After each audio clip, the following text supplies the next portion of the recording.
Hello, this is MV broadcasting from Cardiff.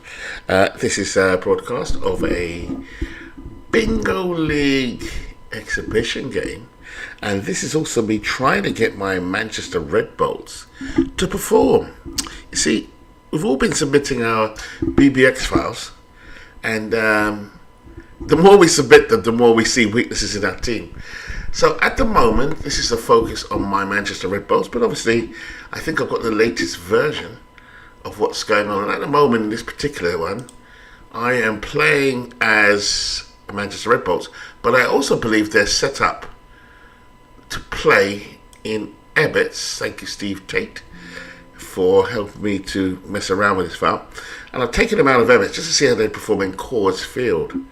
So assign team to park, yes. The year is set, and I realise it's just these two I need to play with. Someone's getting all kinds of strange things happening. So, we'll let this play out. This was the exhibition I was in the middle of. Found some players that I've, in the last couple of days, that fit my team. So I'm really going to show how I put my bolt together to fit the stadium. That's what this is about. And do a warm-up game, really. So I'm just going to finish off this league. This is me experimenting in Coors Field, and I'm going to talk about... And I know they're going to be... My team is very offensive, but they're also not going to match up against another power team in our home ballpark. So I'm just... excuse me. I'm just going to play out the game, the season. This particular season I had up running. And let that play itself out at Coors Field. And as I can see, A-Rod, who does very well for me no matter what season... what setup, he's always performed. There's a guy called Tommy Tucker. You can look at the batting averages on screen. Third from top. You see Tommy Tucker?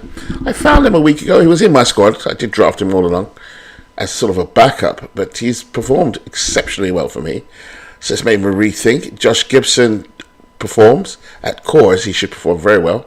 He performs very well at Ebbets 53, less so in Ebbets 55. So I'm always curious about how the stadiums are set up. I thought the stadiums would be the same year in, year out, with the exception of the fact that the only difference is being down to things such as fence changes. But it does seem every year seems to be completely different. I think that does have a significant impact on the game itself, depending on the year you choose. Like I know that Dodger Stadium and the old Shea Stadium were picture parks, and from my memory, I could be wrong. And they seem to do very well. Whereas Coors Field obviously is a hitter's paradise due to the, I believe, the climate in Colorado. If they are based in Colorado, that is, which they are. The area still the ball travels further, so I understand all the, the science behind things.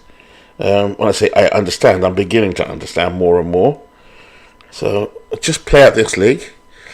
So for me, my biggest challenge in Coors it's just not going to work. Looking at the table here, it just doesn't work for my team. Individually, statistically, it does, because you can see three of my offensive players. But if you look at my pitching, I bet it's the worst in the league by far. So we're not going to do that. I have good pitchers, at least three. Spud Chandler, the Yankee, Jacob deGrom, and Zach Greinke. Then I have Juan Marichal. So my pitching is not too bad. John Donaldson and Guy Hecker is a stud. But Hecker here seems to be way past his usage. So it's going to be giving some fluctuating results. So just bear with me as I just play its last couple. This is probably the worst sim for Manchester, so it doesn't work in Coors Field. But it does show me the effect of my team at Coors Field. Clearly, offensively, as advertised, we would be exceptional. But look at the league table, we're in the second division.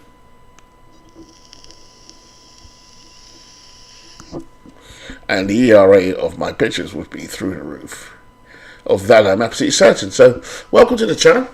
If you pop in later on, this is just me experimenting with my Howie Shanks Bingo League Team 2. I'm just going to put in the Discord that I am live, just in case anyone's lurking or hanging around.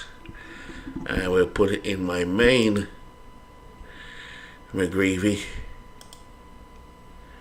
Announcements.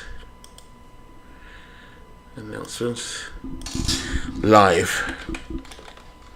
There we are, done. That's in the Discord. So there's the end of that particular season. We're all messing around with it. This is the latest file, and I am looking at my Manchester Red Bulls. Not particularly worried about the results, just individual performances. Go to Manchester. Normally win 90. There's Guy Hecker with the penalty. Always gets a penalty. I have taken him down to 90. 60. Somehow he was still used too much times. And you can see because he was overused, he began to get a losing streak. So you learn about the game as you go along. Juan Marichal at cores, 525. Look at this, it's ridiculous. 5s and 5s and 8s, it's just terrible. Terrible, shocking, awful, dreadful. So we're never going to go to cores, that's one. But look at the hitting. Again, not much different than, if I'm being honest with myself, it's not actually that much difference in terms of home runs. Gibson and Rodriguez tend to do very well. Mike Schmidt's done well. The Big Daddy batting just from the right has done well. Because if I do batting left and right splits, replay stats versus righties. But it should also give me some sort of indication as to how they're going to perform. There's my pinch hitter extraordinaire, Bob Hazel. To get him a few more bats, he'll do exceptionally well. Batters again, Alex Rodriguez, 332. His OPS 125. OPS plus 155 for Josh Gibson. So I have to play to Gibson's strengths, but also to the pitchers who are a bit thin. So that experiment is quickly over. What we'll do here is tools, sets, delete, and then I'll just delete this as well. Pitcher rest. Now, I saw Steve do this. They should get 5 days rest, right? So begin reset, reset. If you come into the chat later, let me know. Are we set for 5 days rest? But I'm going to set it that way. So there we are. I'm then going to go to reports, players, what if, because that's a really big one. I had the most success at Ebbets so far for me. But there's a what if. Home park is neutral park.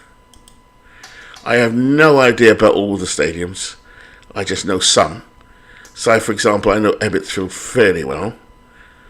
I'm very familiar with the picture of it. I like Ebbets. For some reason, my team seems to do well there. But the years, I'll have to go for each one. Brooklyn, I have to go with probably statistically what was their best seasons. It would have been the late 40s. So if I go to 39. Was that the year with Mickey Owen? I have no idea. Well, I'll go to none up here.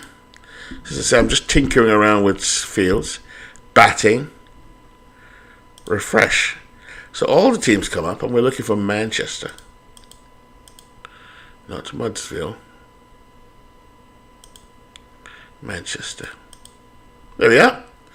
So let's just see what effect it does have. So my best home run hitter is...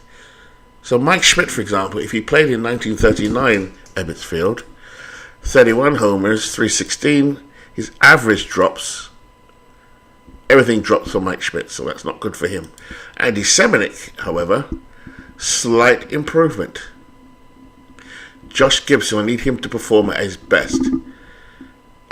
He goes from a 3.65 to a 3.78. Good for him. Home runs drop just a tad. Trebles 14, triples. Doubles is slightly better. Batting average goes up 13 points. So I make a little note of that. 1939 Ebbets is good for Josh. Mickey Mantle, not a prodigious home run hitter per se, goes from 306 to 308. Slight improvement for him, so that's a plus for Mickey Mantle. Little note of that so far. So far, Schmidt down, Semenick up.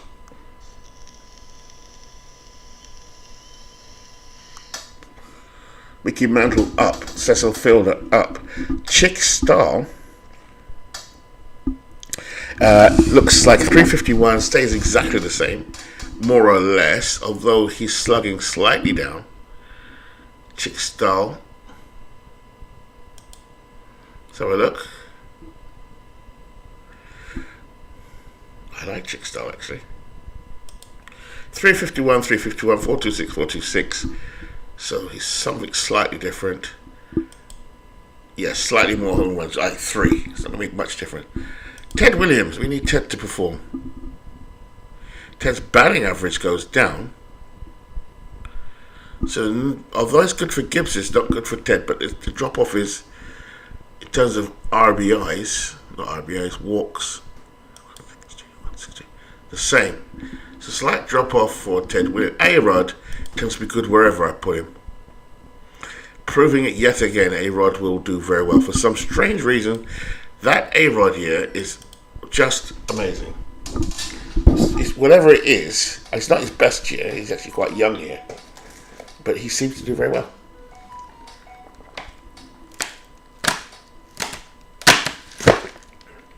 Drink some ice cold water. Tommy Tucker, this is one of my stars. Looks like no effect at all. Hurricane Bob Hazel, slight drop off, pinch hitter. Can I afford that? Probably yes. Leave Hecker alone, he won't bat. Ripper Collins drops off. Kenny Lofton, I've learnt to weave into my team. Stays exactly the same, more or less. Billy Myers doesn't really play for me that often. Sher McGee hardly gets a touch, looks the same. Martin DiHigio underperforms and performs. He takes a drop. Joe Morgan, this is not the peak Joe Morgan, will go up slightly. Fred Singleton is a bench player. I've got some awesome pinch hitters. John Donaldson goes down. Elmer Smith looks to be roughly the same. Jocko Milligan. So the benefits of 1939 Ebbets are that Gibson, Schmidt, Mickey are better. Now have a look at the pitchers. Trying to find the right balance. There's that beast Dunlap. Oh my god, this guy's dangerous. So let's go to pitching. So Manchester's pitching, which I don't think is bad. It's got to find the right ballpark for them. Jacob deGrom. Oops, we don't want batting, we want pitching. Pitching, not catching. Here we are. And here we go. So look down the line. Greetings to anyone who comes in late. Just having a little play around statistically with some stuff. Pretty boring stuff if you're not into statistics, but I am massively. Trying to play what would happen in 1939. More or less, so they go up or down. So let's have a look. deGrom goes... Ooh, this is interesting. So what am I looking for here? I'm looking for whip if I could find it, but I can't see it. But I can see the average. 229 versus 235. Better for him. For deGrom. deGrom is 196 average versus 207. So he loses out slightly. Hits. How many hits does he give at 152? 161. Clemens 248, 242. Rockets not really going to make it. Spud Chandler is one of my better pitchers. He does well in this ballpark. Schilling, who can fill in a spot in the bullpen for blowouts, does better. Chick Stahl doesn't pitch. Greinke's not as effective. Cy Morgan stays the same. John Hiller, slight difference. K-Rod, slightly better. Donaldson, slightly better. DiHigio, more or less the same, no worse. Hecker, who is the star, he really is a star. Hecker is the same. So, I'd say this is more Balanced again, 1939. Better for Gibson. Better for Mickey Mantle. A-Rod. They tend to be my better for Joe Morgan. Pitching. DeGrom is worse off. But we get a nice little bump. Spud Chandler, only marginal. Greinke's worse off. So maybe my strategy should be to look at where the best pitching is. In this case, let's go to Spud Chandler or Jacob DeGrom. I need pitching. That's what I need. I need a better park for my pitching. And the best park for DeGrom. My best pitcher is DeGrom, Chandler. Let's try Hecker. So Hecker is the best pitcher, isn't he? But we want even better. Old school ballpark won't work. It needs to be something in the 40s or 50s. So try 1940. See if that makes a big difference. Let's try a different way this time. These are per pitchers. Hits.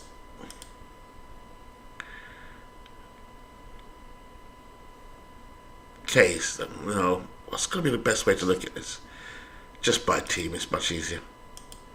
So if I go by my team again, this is the 1 year further on from 1939. Not a bad year. Kurt Schilling, better. John Donaldson, slightly better. Chandler's better. Marichal is slightly worse, in fact much worse. DiHiggio, better. This is looking good. Francisco Rodriguez, better. Hecker, better. Clemens, better. Hiller, slightly the same. DeGrom, slightly worse off. Greinke, slightly worse off. Cy Morgan, the same. So this looks like it's much more for the pitchers, but not my main pitchers.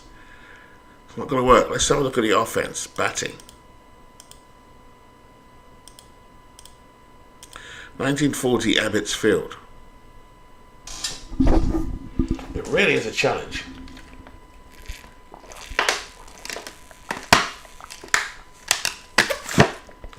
Oh my God, there's nothing like water, is there? Oh, it's cold, icy water. Let's try this again. I feel in the mood for some baseball. Here we are. So Chick Stahl, 351. This is batting in 1940 Abbott's. Stays the same. Splendid Splinter's worse off. A-Rod is better off. Mickey Mantle slightly better off. Gibson is much better off. Average wise. The Big Daddy more or less the same. Tommy Tucker is the same. Andy Semenick is much better. Mike Schmidt is worse off. Bob Hazel, slightly worse off. Ripper Collins, slightly worse off. No, that's not the one for me. Just trying to find the right balance. So 1940 is out, 1939 is good. Let's try 1941. I don't have to be at Ebbets, but I just don't know the parks. If I think about the greatest teams in history, 1927 Yankees, 1948 Indians, with those four great pitchers, but they had some good slugging as well. Sorry about that squeaking. Hey, Big Clue is in the house. Hey, Big Clue. God save the king. Absolutely. I got a bit emotional, actually. He looks so frail. You know, I think, oh, come on, Charlie, you know. No, he looks so frail, bless him. He's had to wait all of his life for this.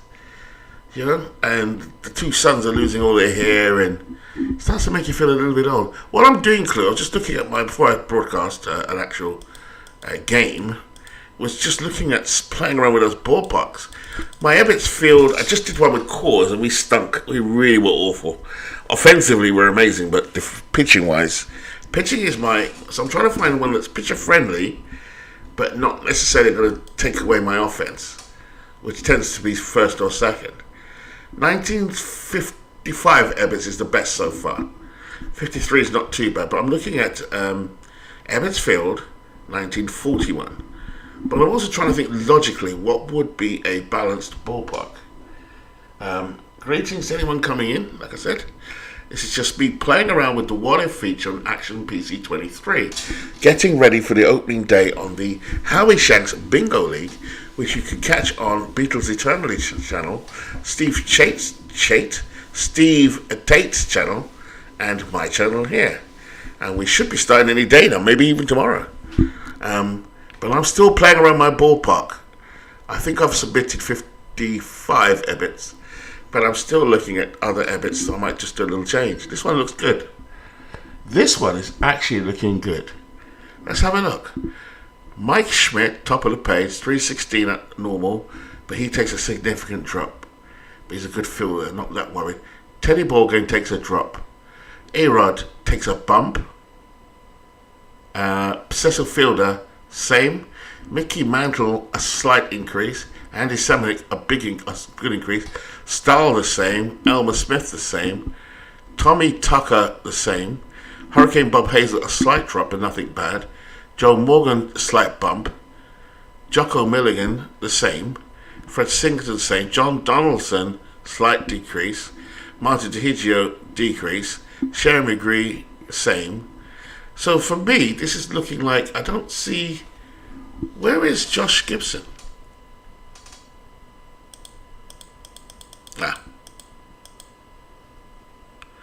Rupert Collins, slightly different. Kenny Lofton, same. But I don't see Gibson. So let's have a look where Gibson is. So go to the home run totals. You can look at yours as well. Jersey's in here. There's big clues in the house. But looking at Josh Gibson, there's Gibson, 49. Drops to 45 home runs. Average goes up. So this is not much different. Josh doesn't really do well. Looking at around the league, just looking at some of the big home run here. Mark McGuire comes to my stadium in 1941. Yeah.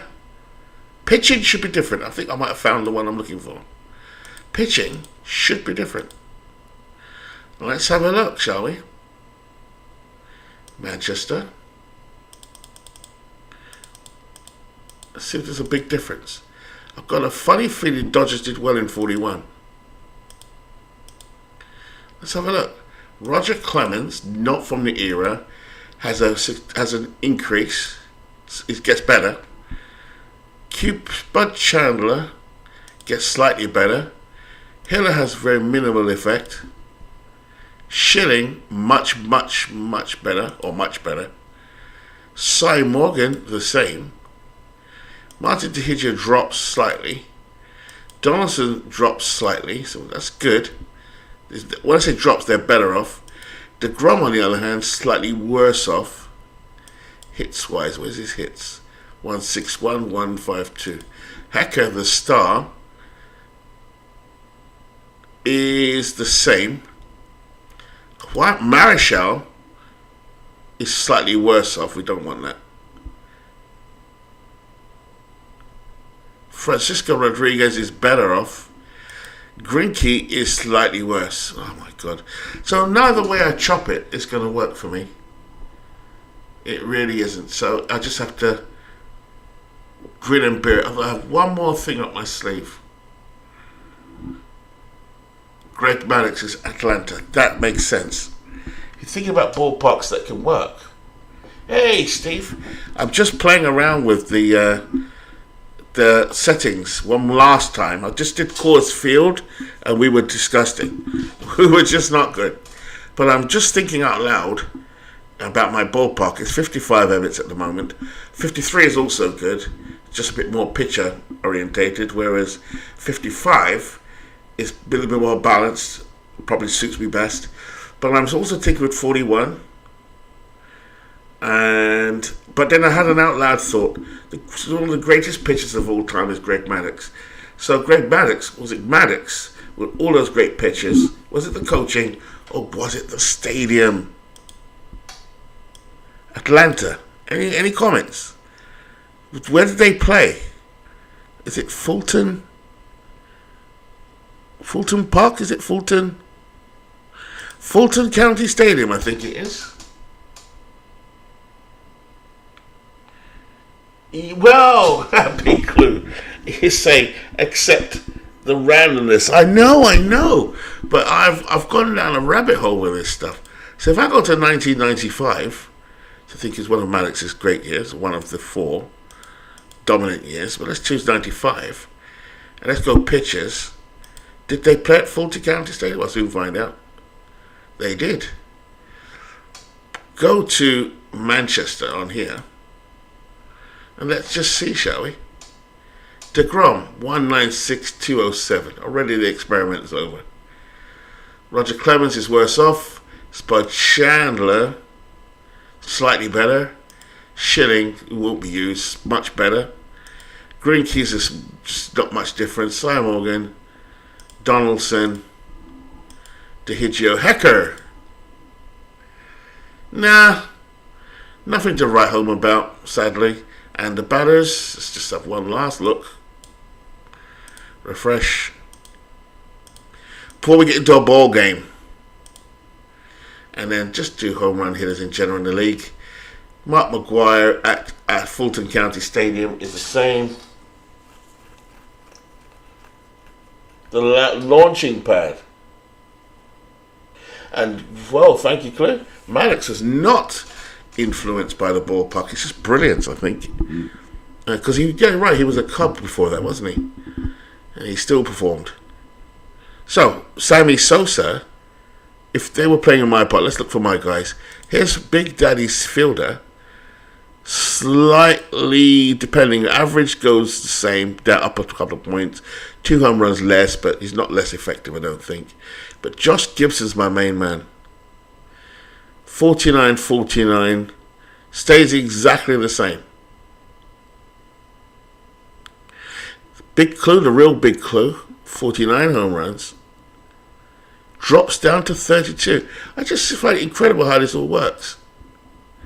It's like a maths problem I'm trying to solve. A-Rod does well wherever he goes. There you go, look. 41 home runs, 44 home runs. This card is a beast. It's like, Al Rosen. That's a great card, 53 Al Rosen. Here he is here, Al Rosen again. I think that's the one in the game. Wherever he plays, he's just sensational. Okay, one more look at Manchester. Before we get into our ball game, here we go. Joe Morgan, not the best one. I wasted a pick on him. Gets better. Josh Gibson's the same. Bob Hazel's even better. Ooh, Elmer, Tommy Tucker, 372. Mickey Mantle's much better. Ooh, maybe I found a stadium. Maybe it is 95. No, Mike Schmidt is... Yeah! Do you know what? I may have found the stadium. Alright, done. I'll stick as it is anyway. Big cricket, there is it. Right, Clue, so I'm going to do a game. And the room, we're going to do a game. I saw Stephen here earlier on, loitering. So here we go. This has now been reset. Steve, if you're still online, I know that I'm trying to replicate what you've got at your end. I haven't moved my picture folder around. I will do in time for the league to start. So it has a mixture of yours and mine, I think. Yes, it does. I'll say yours and mine, yours and where I've sourced mine from. You've built your own, to be honest with you. It's amazing. So, we're going to go to 59 minutes. Oh, cheers. I think I'm definitely, whatever you've got, I'm 55 Ebbets. I'm sure I am. Let me just make sure I do it on this one before I send you my new stuff. So, go to rosters, Marky. Go to Manchester. Go to modify team. Let's go to up here where it is Ebbets Field. And we're going to go to 1955. Is that the year for Back to the Future?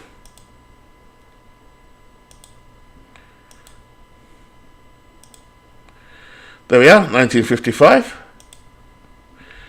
Just to make sure. Yep, excellent. So thank you for that tip yesterday, Steve, because it was getting on my nerves. Right, I'll just set my team up the way I wanted to. I've already done it. My depth is like this. Catcher, Josh Gibson, backed up by Andy Semenuk. I already have got rid of my 5. Billy Myers, Sherry McGee, Fred Singleton, and Jocko Milligan. That's that. Then my catcher is nicely set. Josh Gibson will do full time, backed up by Seminick. First baseman is a fielder, platooning with Tommy Tucker. There is a great case for Tucker to go full time for both. He hits more at bats versus righties, which is exactly what mine is set at, real life, but he's just as good with the lefties. So the question is, with a 165 OPS, is he better than Fielder? The problem with Fielder is, Fielder's a 162 OPS, Fielder's a 7 first baseman, and Tucker is... Tucker. Tommy Tucker is a 6. So 7 and a 6. I need more offense than I need home runs. So you know what? Big Daddy, you're going to be relegated to at least DH. What I will do, though, is put Cecil Fielder as the backup. Then there's an Elmer Smith. I don't want to meddle with my thinking here. Elmer Smith. Elmer! Where's Elmer Smith?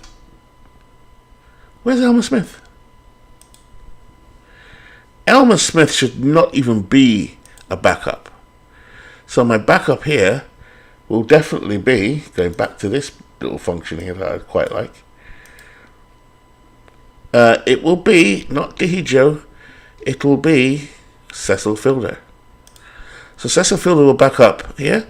That's me set, Steve. Tucker, Fielder.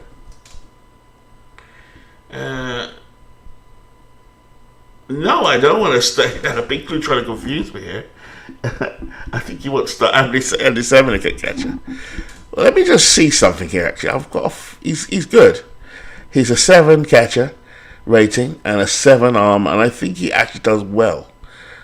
Statistically, nothing much to write home about. However, are we better off with him behind the plate than Gibson, and our DH being someone else? See, I can't do that now. I can put the Big Daddy there, though, which makes sense. He doesn't have to be in the field. He's not bad in the field.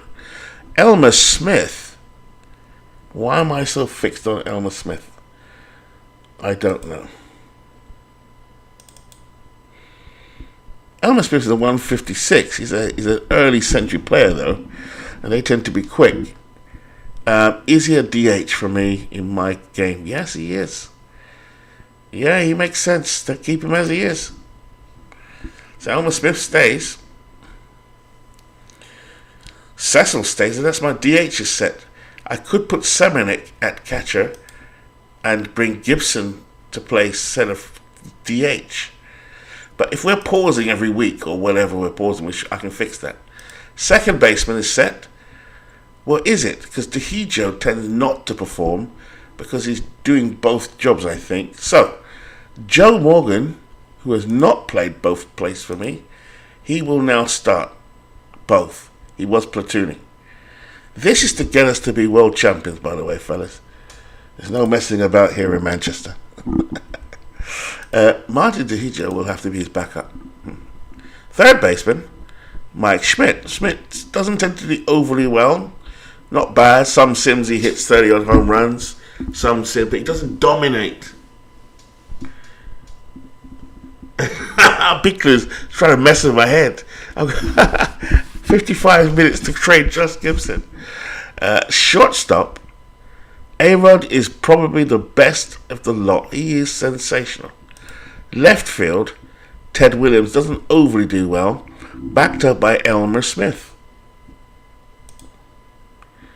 Donaldson could play there, but I want Donaldson to pitch. That's not a bad. Sherry McGee won't make it, unfortunately.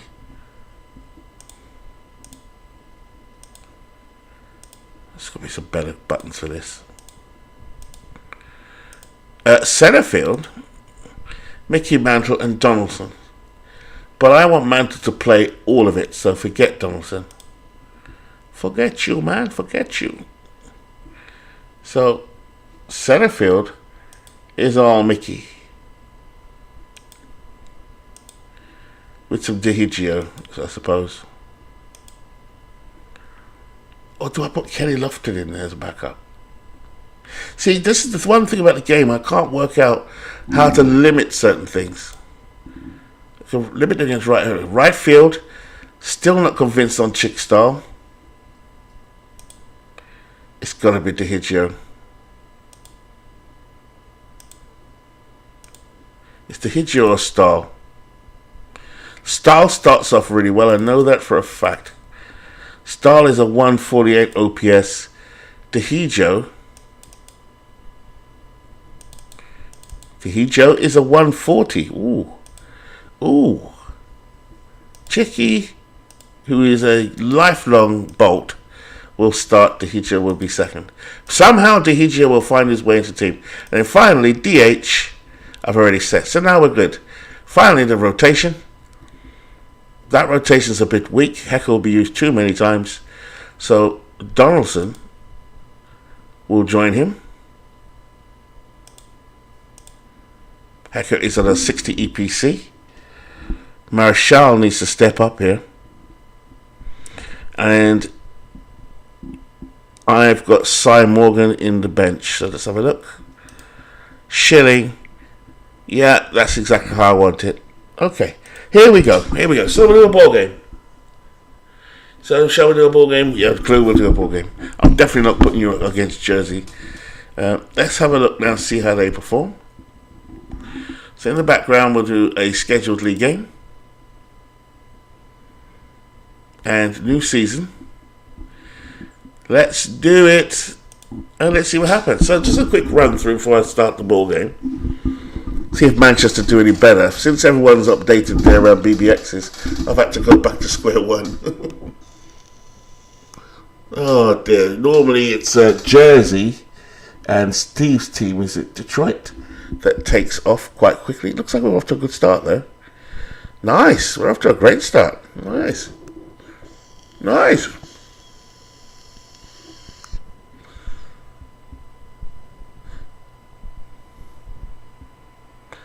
Not a bad start here from the Manchester Red Bulls. We've just come into Detroit though. Right, so I'll stop it there. And let's play a game, shall we? So, scheduled league game. Let's see. So, we'll play some of these out. Detroit versus Manchester. Saberhagen, the bad boy, versus Spud Chandler. At Ebbets Field. So, here we go. Detroit are going to play Manchester in an exhibition for the Howie Shanks Bingo League. And by the way, who the hell is Howie Shanks? Just you want to know my pinch hitting, by the way. Oh, very well put together, by the way. Even if I do say so myself. Look at those pinch hitters there. You can't go wrong there, can you? There you go. What do you mean my lineup's not complete? Oh, right, gotcha. So now my lineup, which I think I had saved. Load up versus left. Hopefully this is representative of what I've wanted to try to do. And it looks like it is. Versus lefties. Saberhagen's a righty, so we want the next lineup. This does kind of look like my depth, except for versus right. Tucker will start now at first base. The depth for designated hitter versus a righty is Elmer Smith. So Elmer, you're coming into bat, son. Where are you, Elmer Smith? But you're off to a really crap start. I forgot the stats are on, aren't they? Oh my god. Forgive me while I do this. I forgot we're actually running the game already. Dihigio off to a terrible start as usual. Chick-Stahl is off to a great start like I thought. Yep.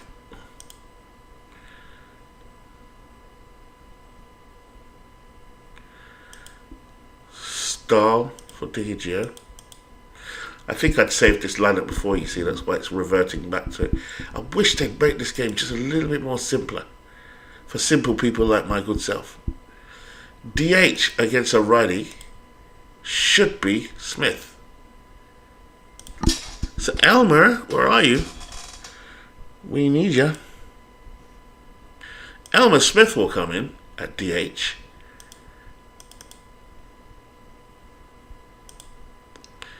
And the pitcher. Now, I've only just figured out how this works. This person pitched on the 24th of April. Spud Chandler is the man that's going to start. Now then, my lineup, I'm going to save this one so that when I save it to send it to Steve, it's the right one. That's versus righties. That looks right. Any adjustments? Joe Morgan now will go to the top. So Joe Morgan, you go to the top, son. Tommy Tucker, you're right behind him. Chick Stahl, you're behind him. Power is Gibson. Williams will protect, or Williams here. Elmer Smith. Mike Schmidt. Then we need some speed again. A-Rod seems to do very well in that hole. Smith down here. Right, here we go. Looks like we're good. So here we go. Yeah, no jersey. I agree. They're too good. You're going to sweep it up. Here we go.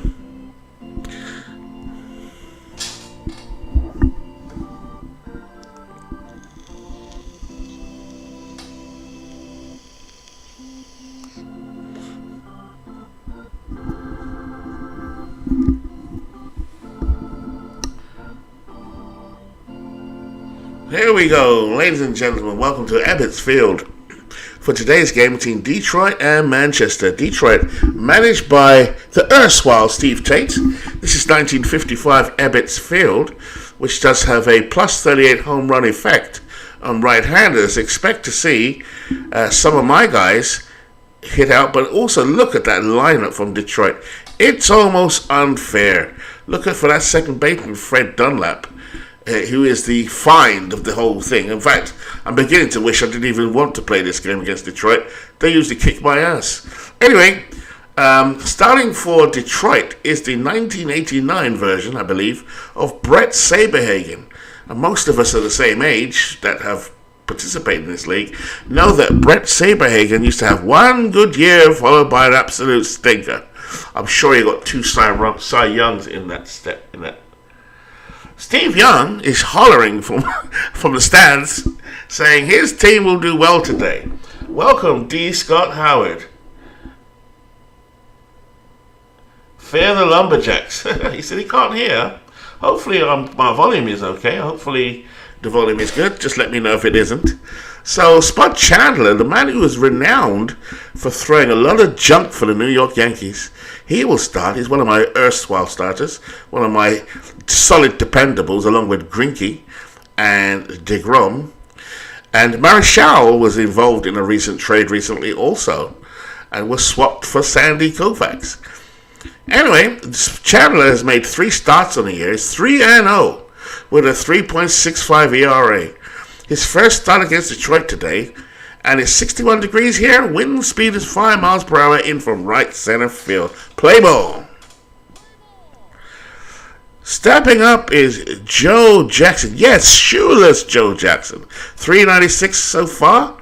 2 home runs, 12 RBIs. Spud Chandler. Let's have a look at that defense as the Red Bolts take the field. The very popular Red Bolts. Josh Gibson behind the plate. At first is Tommy Tucker, an early, I think, a 19th century player. Second base is Joe Morgan, who's just won the starting job. At short is A-Rod, Alex Rodriguez. At third is the Philadelphia Philly main man himself, Mike Schmidt. Left field is a very underwhelming Teddy Ballgame. In center field is a Mickey Mantle. Steve, if I have one request, just a little slight one. Can you make me a young Mickey, please? I just don't like his aged face there, but a wonderful picture for later Mickey. Anyway, at center field is Mickey Mantle, off to a good start. And in right field, another Red Bolt mainstay, has now played in Red Bolt's 3 different seasons, 3 different teams, Chick Stahl. Here we go. Enough from me. 2-1 to count from Spud Chandler. Gibson puts down a sign. Jackson waits. Chandler goes into his windup.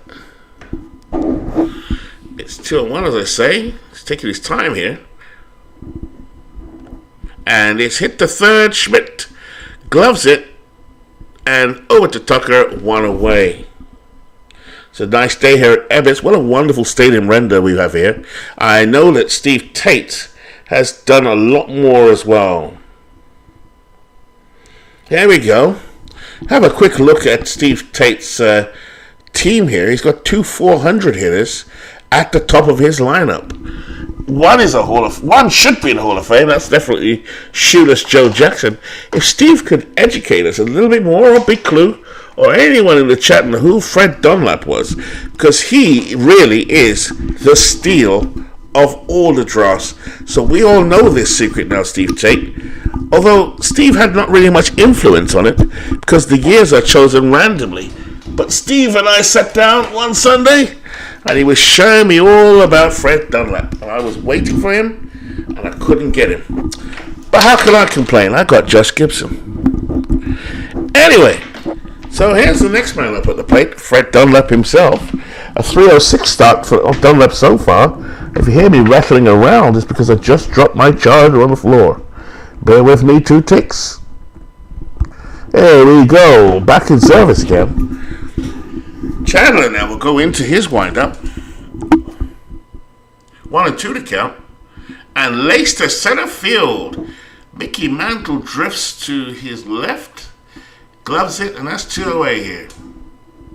Chandler known to throw a lot of junk. And that's another former Red Bull steps into the plate. That's Barry Bonds. Bonds off to a slow start. 2-2 to count. Bonds waits. Here's the delivery. Base hit up the middle by Barry Bonds.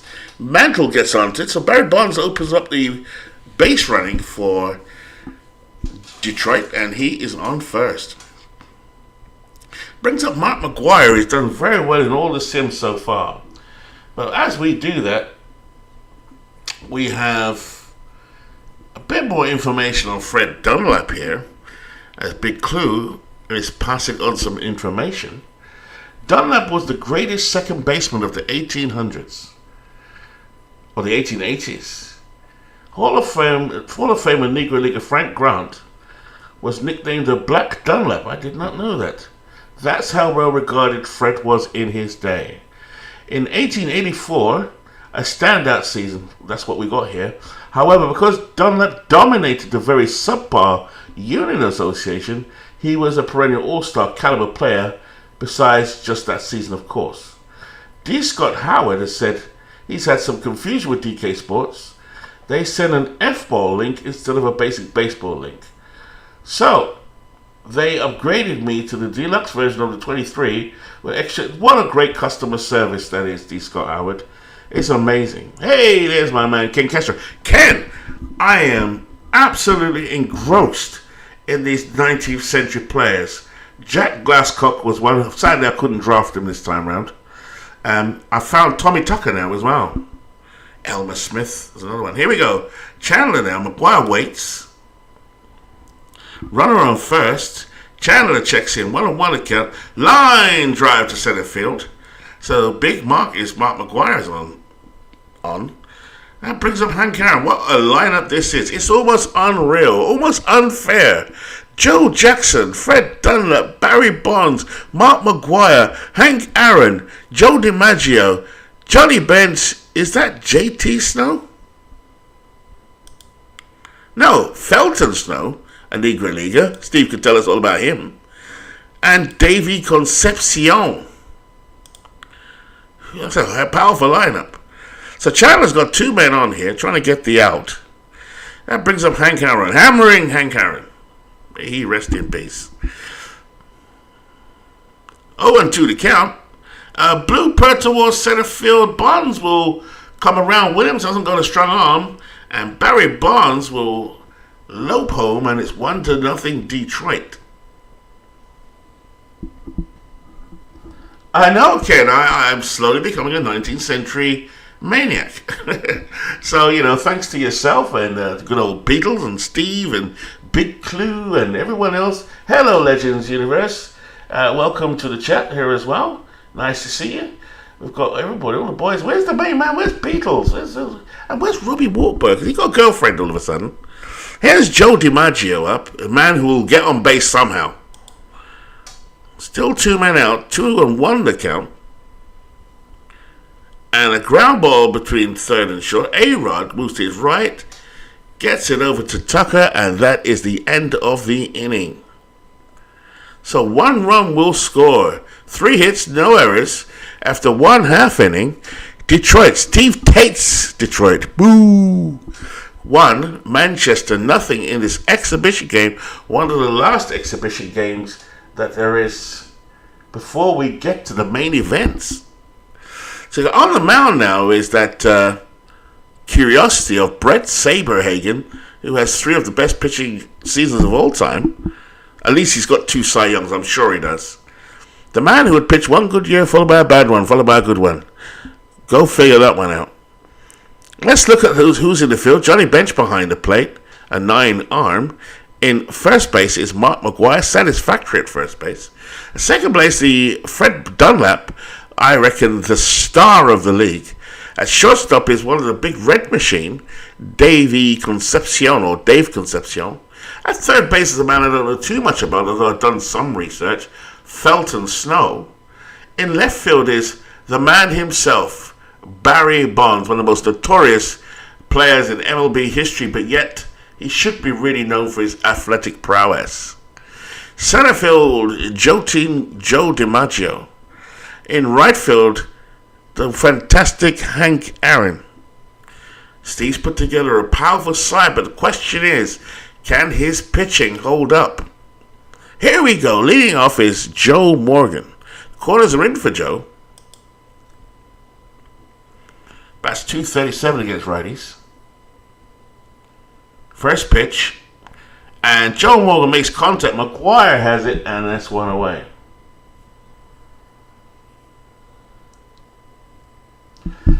Here we go. Next up is Tommy Tucker as the chat is chatting away.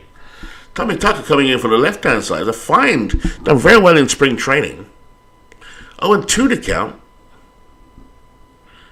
And Saberhagen gets his first strikeout. That's 2 away. Brings up the very hot-hitting Chick Stahl. This is his 3rd season with the Bolts. Chick Stahl, one of those 19th century players. And he hits a ball down the right field line. This one is gone. Home run by a 19th century player, Chick Stahl. 1-1. Detroit 1. Red Bolts showing some form here. 1.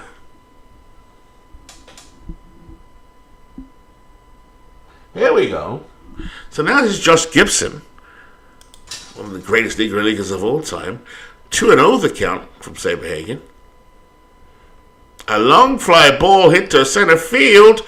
DiMaggio is going back to the wall, back, off the fence, and Josh Gibson will run into second base with a stand-up double.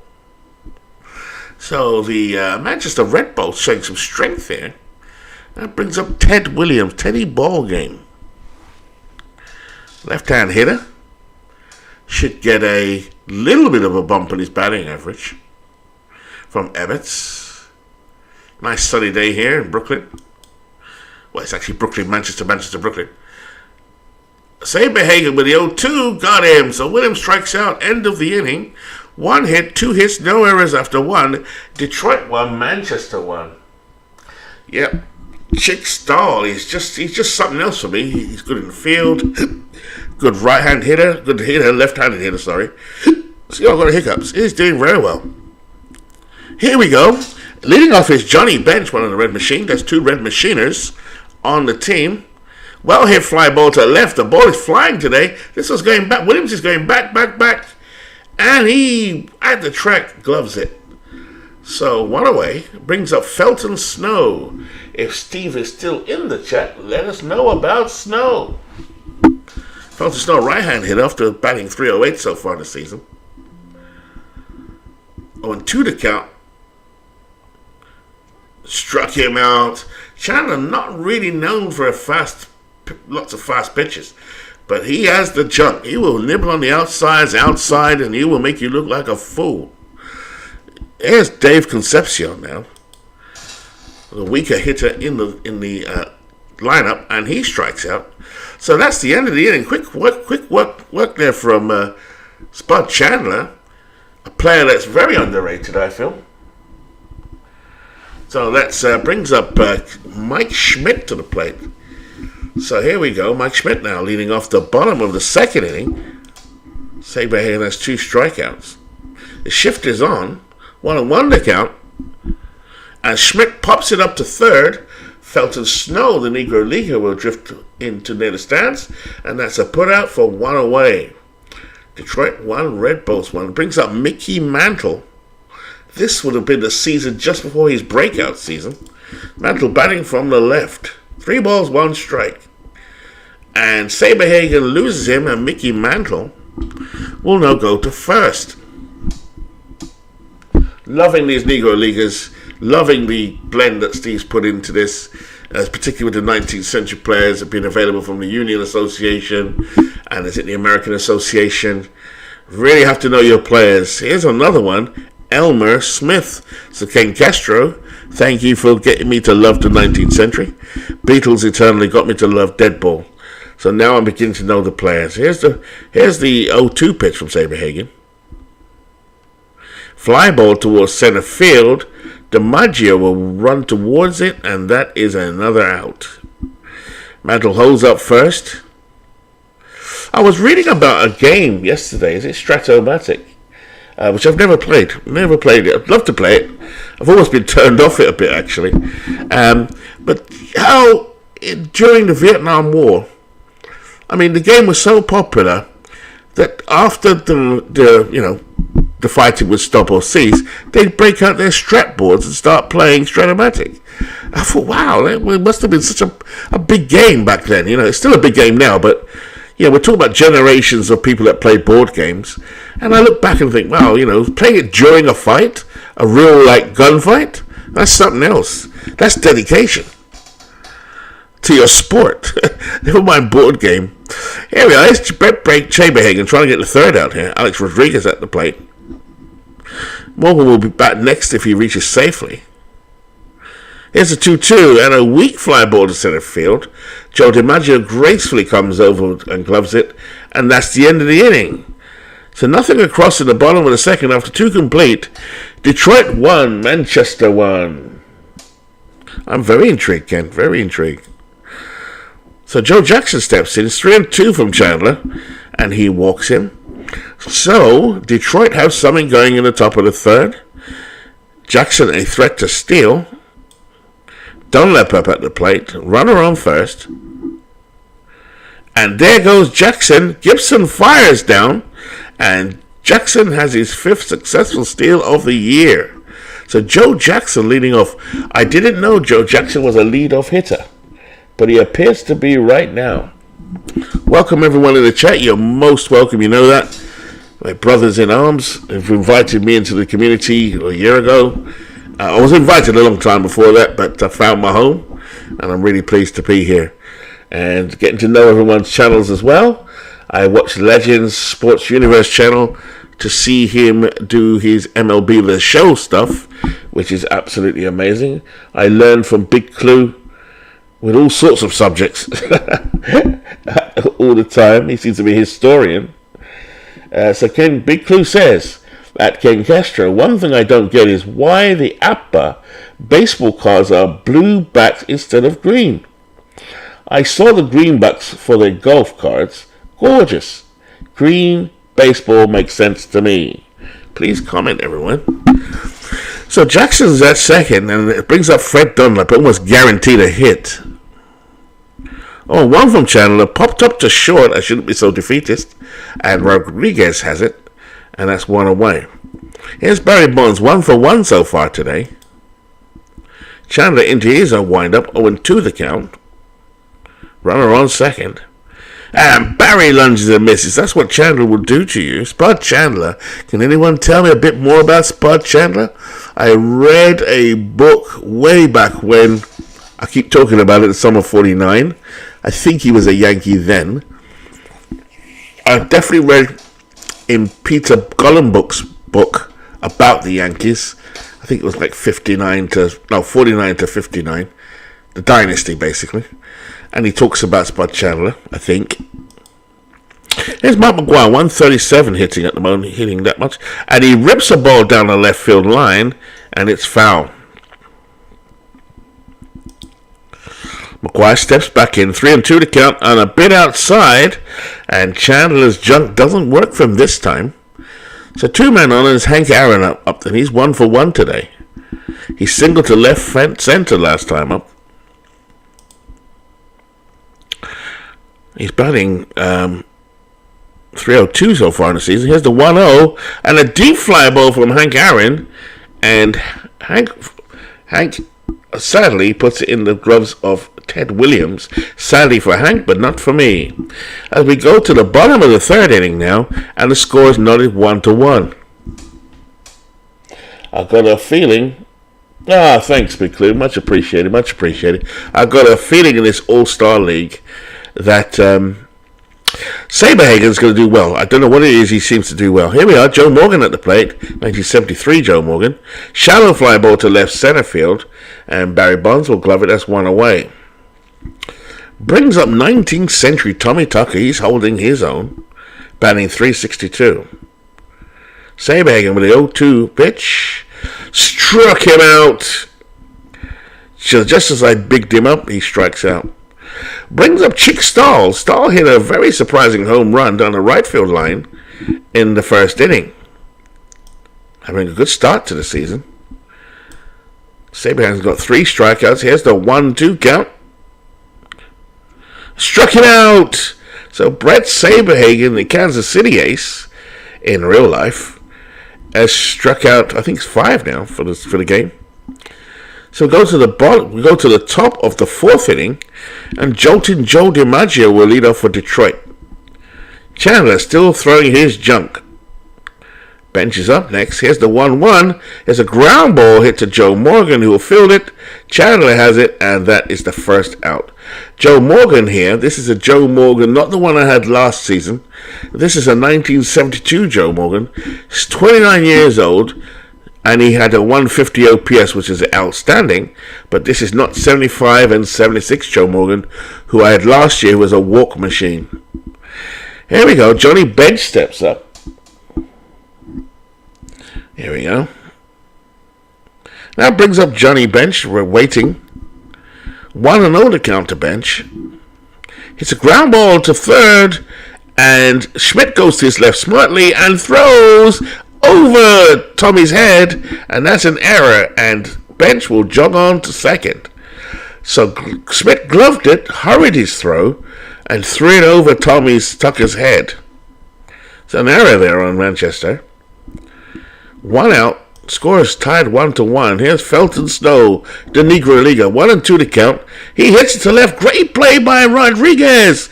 A-Rod dived to his right, threw from his knees, got it over to Tucker, but now they're waving for the trainer. They've gone over to examine A-Rod. He says, check the teeth first. They say, you're good, kid. And they're looking at him. He seems to be okay. He does a big smile for the camera. And the trainer jogs off the field. So here we go. Dave Concepcion now at the plate. One of the weakest hitters in the league. 0-2 to count from Chandler. Here comes the pitch. And he hits it up the middle. Morgan comes to it. Over to Tucker. They get him. So that is the end of the inning. No runs, no hits, 1 error after 1 half of the inning. The score stays 1-1. Tight ball game here. Brings up Josh Gibson. The great Josh Gibson. Gibson doubled off the wall in the 1st inning. Here we go. Saberhagen has got so far 4 strikeouts. Saberhagen gets the sign. Here's the 0-2, and he struck him out. 5 strikeouts for Brett Saberhagen. What a pitcher. Brings up Teddy Ballgame. Schmidt is in the on-deck circle. Williams strides to the plate. Saberhagen waits. Gets a sign from Johnny Bench. 1-0 the count.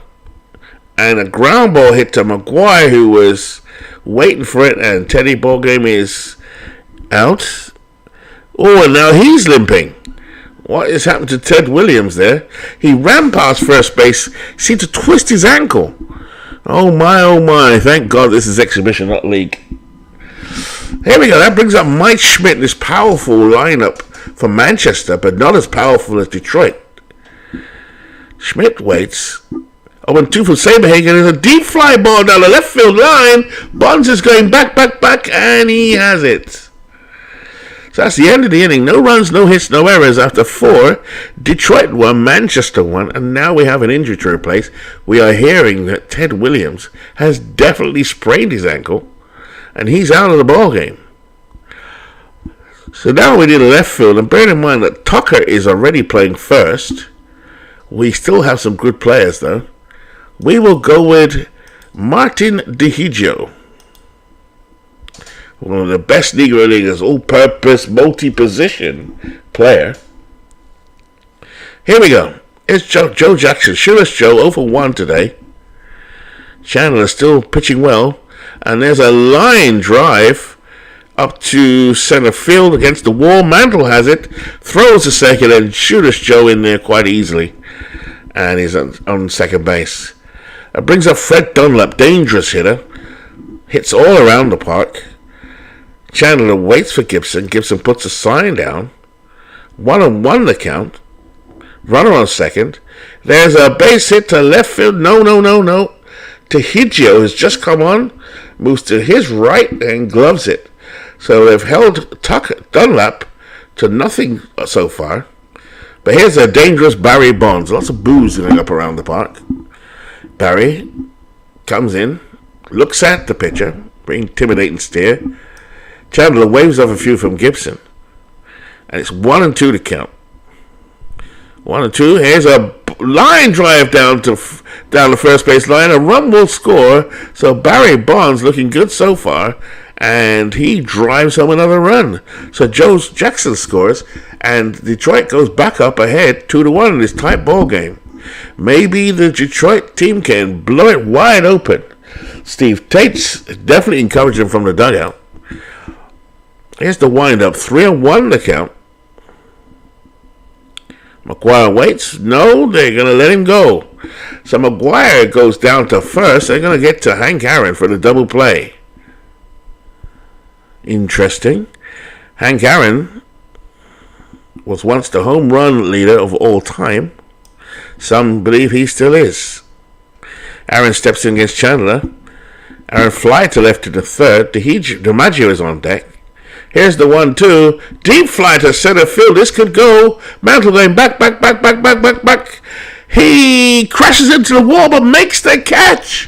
What a catch by Mickey Mantle. Against the wall. I thought he damaged himself there, but he didn't. And so Bonds will get the third. So what a catch, though. What a great catch. That's what I love about Action PC. There's so many hidden things in here. I've seen people crash into walls, juggle the ball, converge with other. It's like you do, because the pictures are really good ones by Steve Tate, or great ones. It's almost like 3D, isn't it? Well, I feel so. And I'm a big out of the park fan, you know.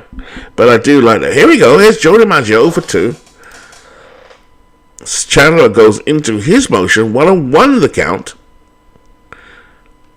And that's hit in the air to Stahl. Stahl doesn't have to move.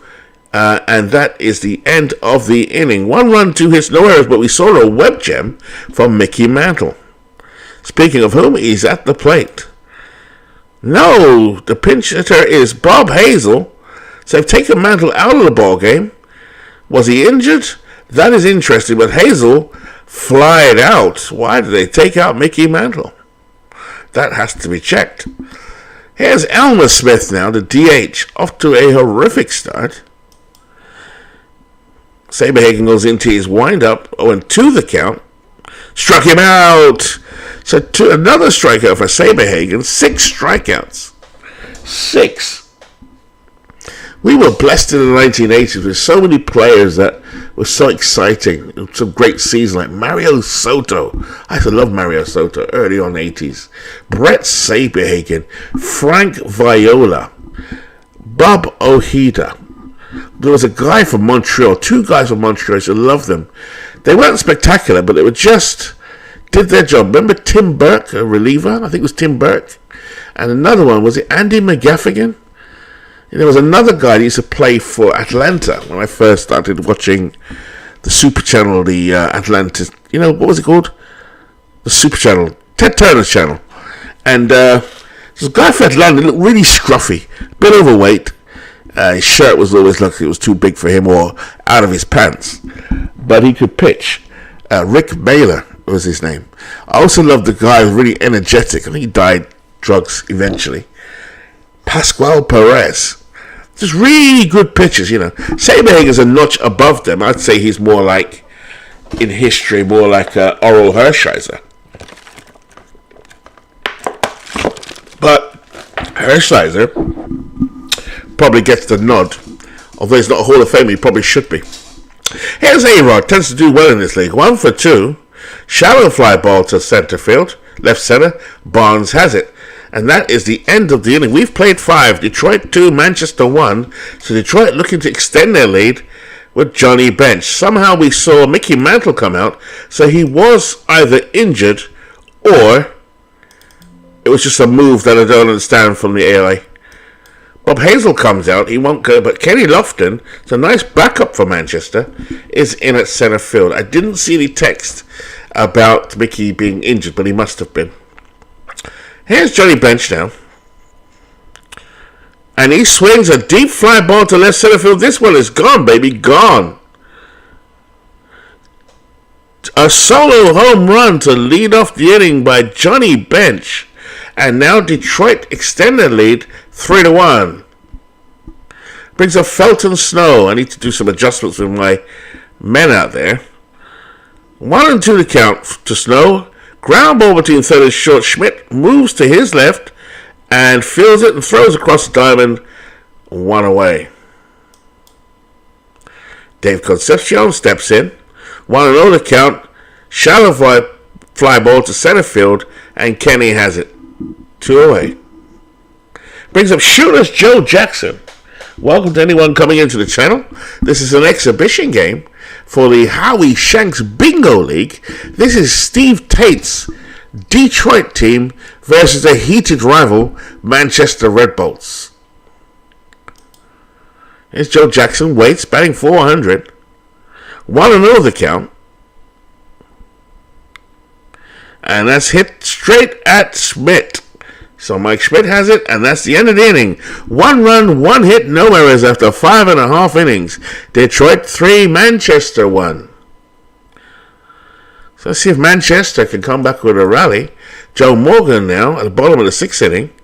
Corners are playing up, 0-2 to him. Struck him out. Brett Saberhagen's got his stuff going today. If you look at his real stats in the year he was chosen from, he went 23-6. 262 innings, and he had 193 strikeouts with a whip of .961. Tends to do well. Here's Tommy Tucker. 1 out for Manchester. Tucker's whiffed twice today. Here's the 1-2 from Saberhagen. And hit straight to Davy Concepcion. So a nice curveball there. Got him. To hit to Concepcion. That's 2 men out. That brings up Chick Stahl. Now, Chick Stahl has had a good day today. Hit a home run. 19th century player. One of my favorites. Everywhere I go, I want Chick to be with me. Let's go, Chicky. Let's go. Saberhagen pitched 77 pitches. Bench puts the sign down. Saberhagen's ready. 1-0 to count. And a ground ball again from Stahl. He's red hot today. And he gets a single. Right now I need a hit and run type of guy. But instead, we have the Josh Gibson. coming to the plate. Nicely crafted by Steve Tate. Lovely cards he's made. Josh Gibson is a well-known Negro Leaguer. Hall of Famer. Saberhagen throws over to first to try and get Stahl. Stahl dives back in and he's fine.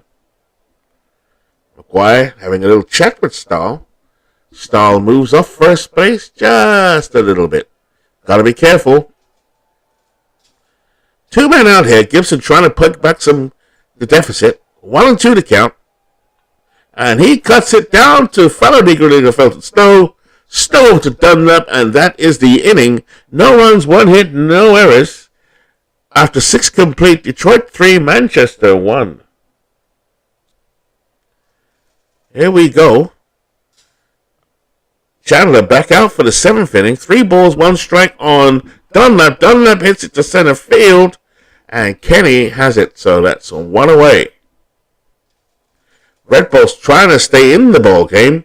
Detroit trying to extend. They're off to a 7-6 start. Red Bulls off to a 10-5 start. Chandler gets the sign. Here's the first pitch.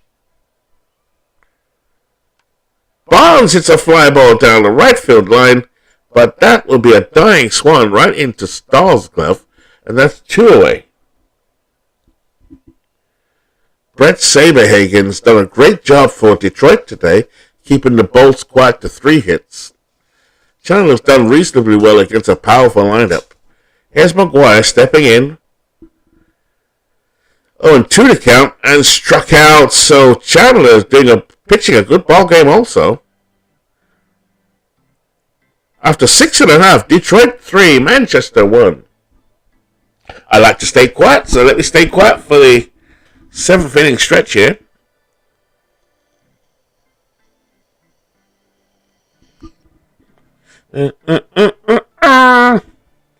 One, 2, 3 structure at the old ball game.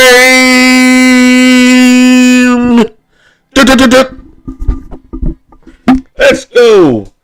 Sorry about that assault on your ears. Here's Martin DeHigio now. Very disappointing in the Sims. Not sure what's going on there, Steve. DeHigio will lead off. He's got something. He wants to get something started. 1-1 to count and a deep fly ball to center field. DiMaggio going back, but he puts it away. So DeHigio gave that one a ride out into left center field. Brings up Mike Schmidt. 0 for 2 today, Mike. He flied out to left in the 4th. Here's the 0-2 from Saberhagen. Line to third, and Felton Snow has it. So that's 2 out here. Brings up Kenny Lofton. Normally uses a pinch hitter for Manchester. Coming in for the left-hand side there. Kenny, if he gets on board, he will cause havoc. Saberhagen waits for the sign from Johnny Bench. Bench puts the signals to him. He's ready. 1-2 to count. And Kenny Lofton hits a deep fly ball to right field.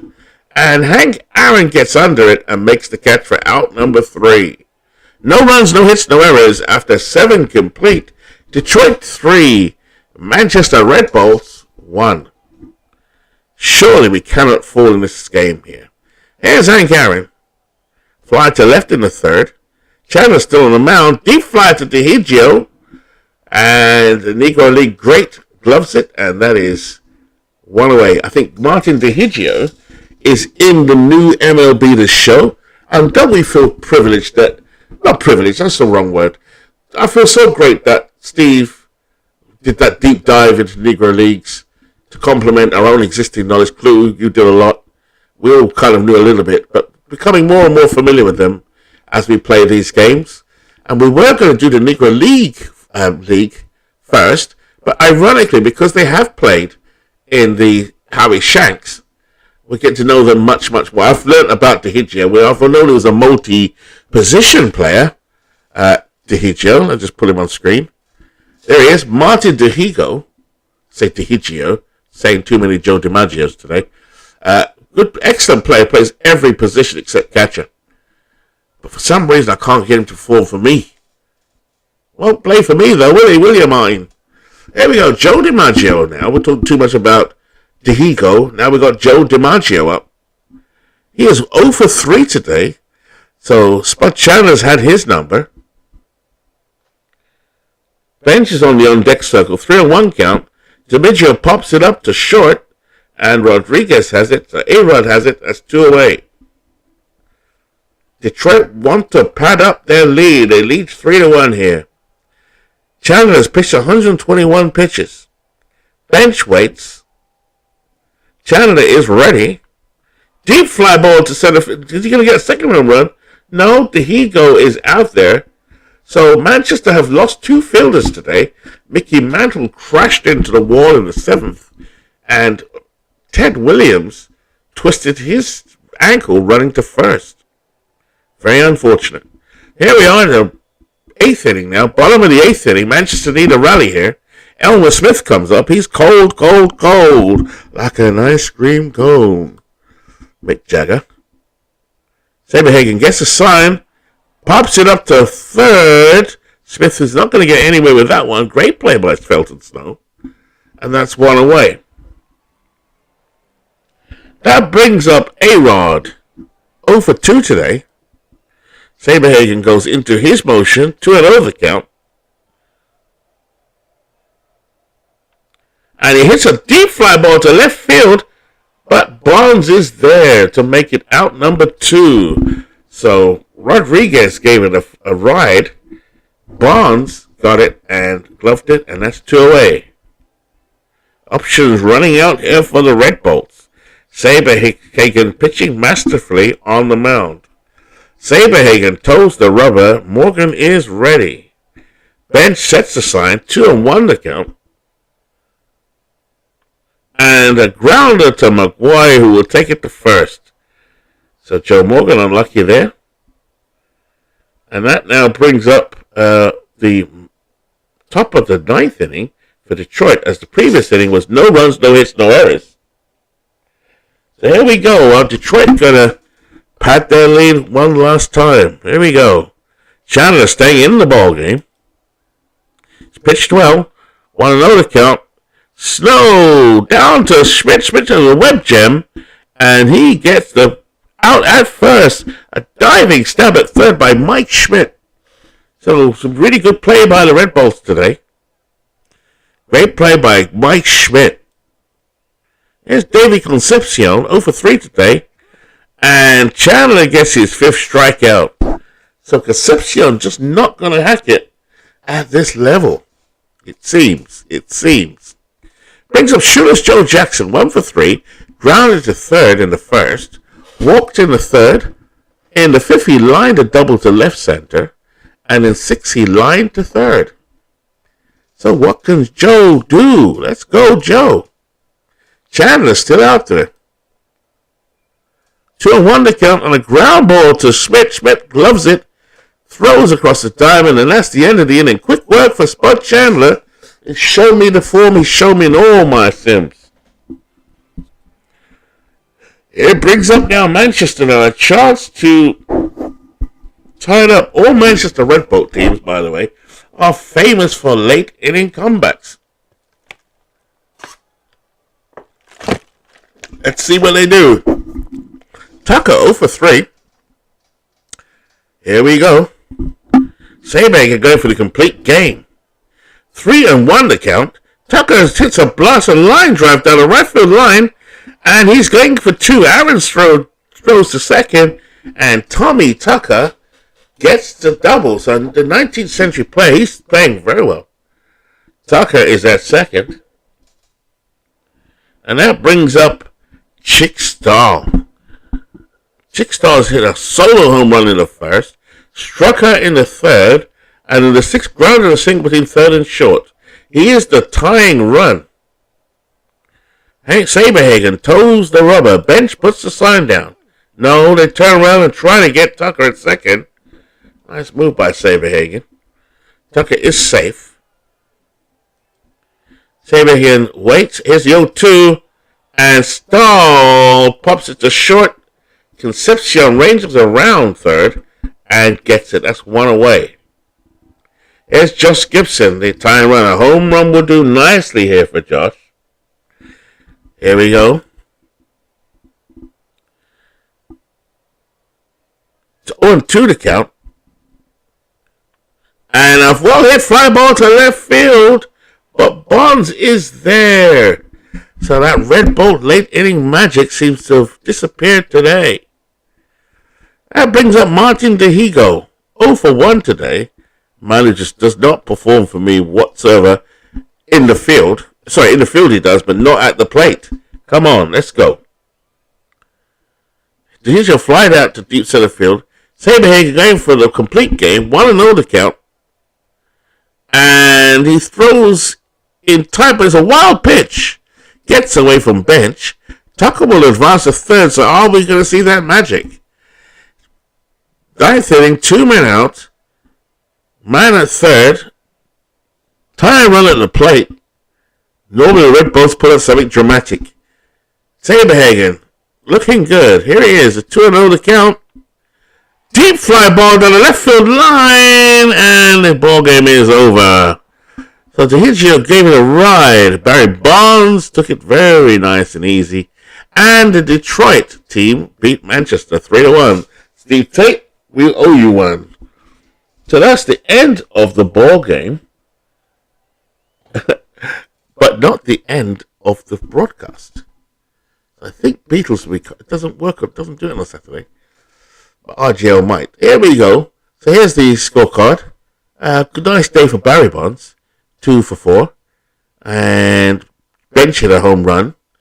In my team, Stahl looked pretty good as usual. So a nice start to the season for Manchester generally, but we lost that one. So this is just an exhibition, well not an exhibition game, it's actually a sim of a league we're doing. That's the best way to put it. So I'm just going to run this a little bit longer and press auto for this round. Mudville versus Arlington. Mudville 7-8. They've got Wee Willie Keeler, Ty Cobb, Babe Ruth, and a whole host. They win 3-1. Pete Alexander gets the win. That Hippo Vaughn takes the loss. Next game is Cleveland at Des Moines. And that is Wood, I suppose, Smokey Joe Wood versus Steve Carlton. Cleveland takes the win. Carlton gets the loss. Wood gets the victory, 6-2. Badlands, otherwise known as Bad Team. I shouldn't say that, because I think Badlands has had a rejig from Steve and has made the team much, much better. Hello, World's Worst Gamer. Welcome, welcome, welcome. Here we go. Badlands and Jersey. Jersey win 4-2. This is a trial of the league, not the actual league. North Sound versus Hawaii. Lincecum versus Koufax. And North Sound come out on top. Koufax 6. North Sound 6. So North Sound, I believe, is John's team. And I know John wanted to see how they do. So let's play all the games. And let's just see, can Manchester hold on to this decent start? It'll be interesting if we do or we don't. We're playing at Badlands, we should do okay. No, obviously not. On a losing streak. So looking at the league, looking at the batting or the leaders, that's the easy way to follow. Lou Gehrig's off to a great start with the batting average. This is just a run through, the final run through before the league actually starts. It might even start tonight. Joe Jackson, 395. I need to put my BBX in, Steve. Who's and Clue, they seem to be the great administrators. Thank you for your time in doing all of this stuff. So leading the league is Detroit, sadly. And then we have Cleveland, Hawaii, Manchester, North Sound, Jersey, who are not still. Clue, what's going on there, Clue? Off to a shocking start. But this is sort of the thing is, because we've got injuries on, in fact, I don't even have injuries on my one. There's so much, not so much randomness. There is a it's statistics, isn't it? Anything can change. You should see some consistency, as I'm now seeing on my team here with Chick Stahl and Tommy Tucker. They're 19th century players. Ed Delahanty's a 19th century player, I believe. Prince Fielder, look at that, modern player. But I find the 19th century players are really good for batting, less so for pitching. Although, on the pitching side, let's see, Silver King, I think, must be a 19th century player. Toad Ramsey seems to eat up loads of innings we've discovered. There's some dead ballers there, which I consider post 1900 to 1920, to distinguish them from the 19th century players. Interesting to see the 19th century players doing so. Lady Baldwin, that was what got me thinking the other day. So Manchester not doing badly here, to be honest. My little rejig seems to have worked so far. Detroit is leading in batting. Let's have a look at the individual batting. Joe Jackson leads at a 418 average. Now, Lajoie, 333. Lou Gehrig, that's a great player. Tommy Tucker still holding his own, 19th century player. Ed Delahanty, another one. Good. Edgar Renteria is up there. Wow. Leading in home runs is Josh Gibson. Nice, we'd like to see that. Mark McGuire does very well in these sims. George Brett. Look at George Brett. Looking good. Joe Jackson, good OPS. Pitching. Let's have a look. Walter Johnson is leading the league in ERA. Zach Greinke's doing all right for Manchester there. A little homie for me. Justin Verlander doing very well in wins. There's Hiller, the safe merchant, who I never knew much about. I believe he was a Detroit Tiger.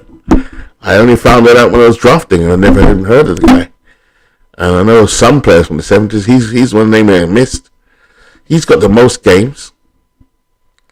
Leading the league now, Jersey, I spoke too soon, Clue, because you're now first in the league.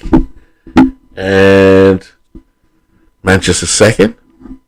I will do another ball game. Manchester Badlands. Let's stop it now. As I said, I was testing out my own team, so forgive the home bias. But this time I will choose two different teams. There's the test league so far. Jersey, 55. Manchester, 52, 2 games back. But we're going to look at Badlands to see how bad they really are. Not because they're bad. There must be a reason why they're not performing so far, because you never know. Let's have a look. Let me just check my team first. Have I got the right lineups? Load versus right. That's right. That is correct. Load versus left. Now, what Steve showed me the other day. Oh, I've got an injury. Chick Stahl. So what I want to know is this. If you get an injury, can you put him on inactive, and then replace him with someone from the reserve list, like I've got here? There's a couple of injuries. Can I replace them with Fred Singleton? Because I was thinking maybe we should just... leave it as it is. But how do we then... I suppose when we pause, we could then change it and submit our BBXs. That makes sense. So Chick Stahl is injured. What a disaster for me. So I suppose it looks at the depth chart and thinks, right, Chick Stahl is injured. Then who's next? In this case, it'll be Elmer Smith and DeHigia, which makes sense. Maybe I should put more in there. In terms of Hecker, there's a penalty on him if I'm not careful. I have to watch how many innings he pitches, because he only in real life pitched 78 games, which is alright, but that was all they had in the season. He is on a 6-game winning streak. He is sensational. So, Ken Castro is still out there. Guy Hecker. What do you know about Guy Hecker? I only know that he had the second best whip. So he had the best whip of all time up until Pedro Martinez was proceeded in the year 2000. And do you know I turned down a chance to draft Pedro? What an idiot.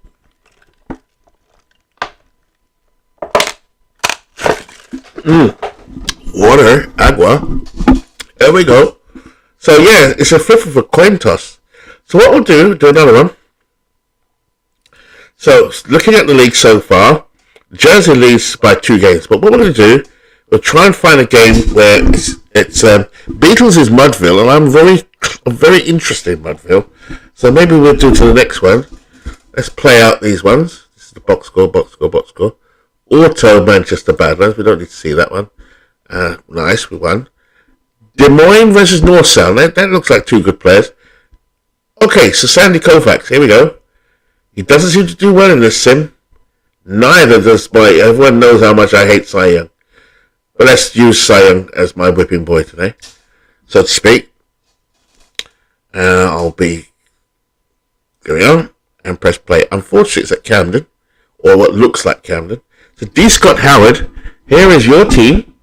If you're still in the chat, D. Scott, and it's telling me to pick a lineup. Let's see what the lineup would be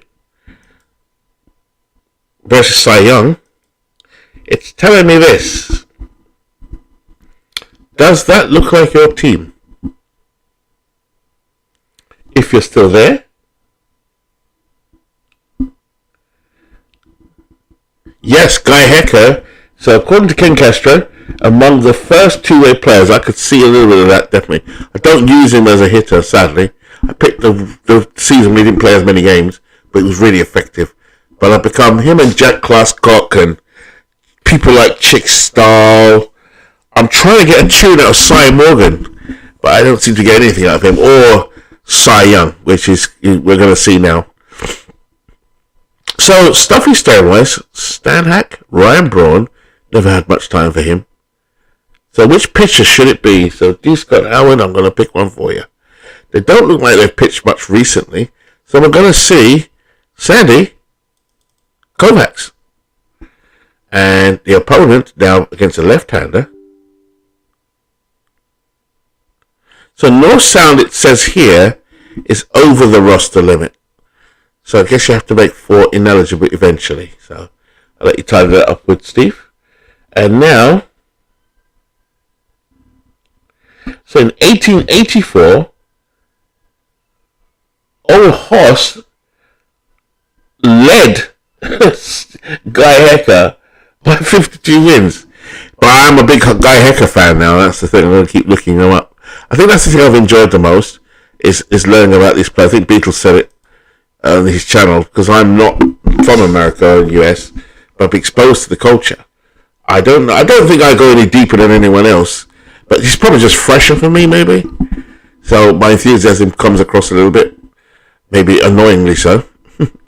But on the mound today, we're going to see Cy Young, because I want to see him get beaten up yet again.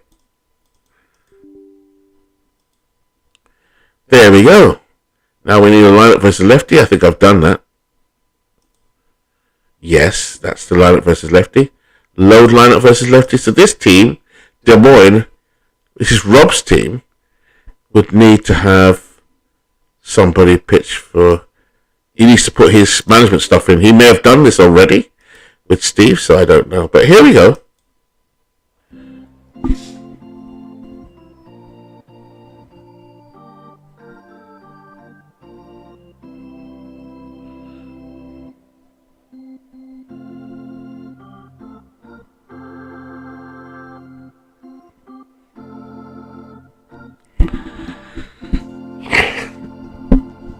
Here we go. Welcome to the Kingdom. That's clearly not the Kingdom. But tonight's game between Des Moines and North Sound. So I need to get the stadium picks sorted. Cy Young takes the mound for Des Moines. He's made 18 starts for the year, 9-9 surprisingly, with an ERA of 4.09. His first start against North Sound. He'll be opposed by Sandy Koufax for North Sound. He made 17 starts for the year, 7-10, with a 4.8 ERA. Why does Sandy Koufax not perform very well in these games? I don't understand. I'm hoping the stadium pictures line up okay. Every time I load up a new one, it seems to move them. I'm not sure why that is. If anyone wants to give me any tips. I just moved this just a little bit. That seems to be right.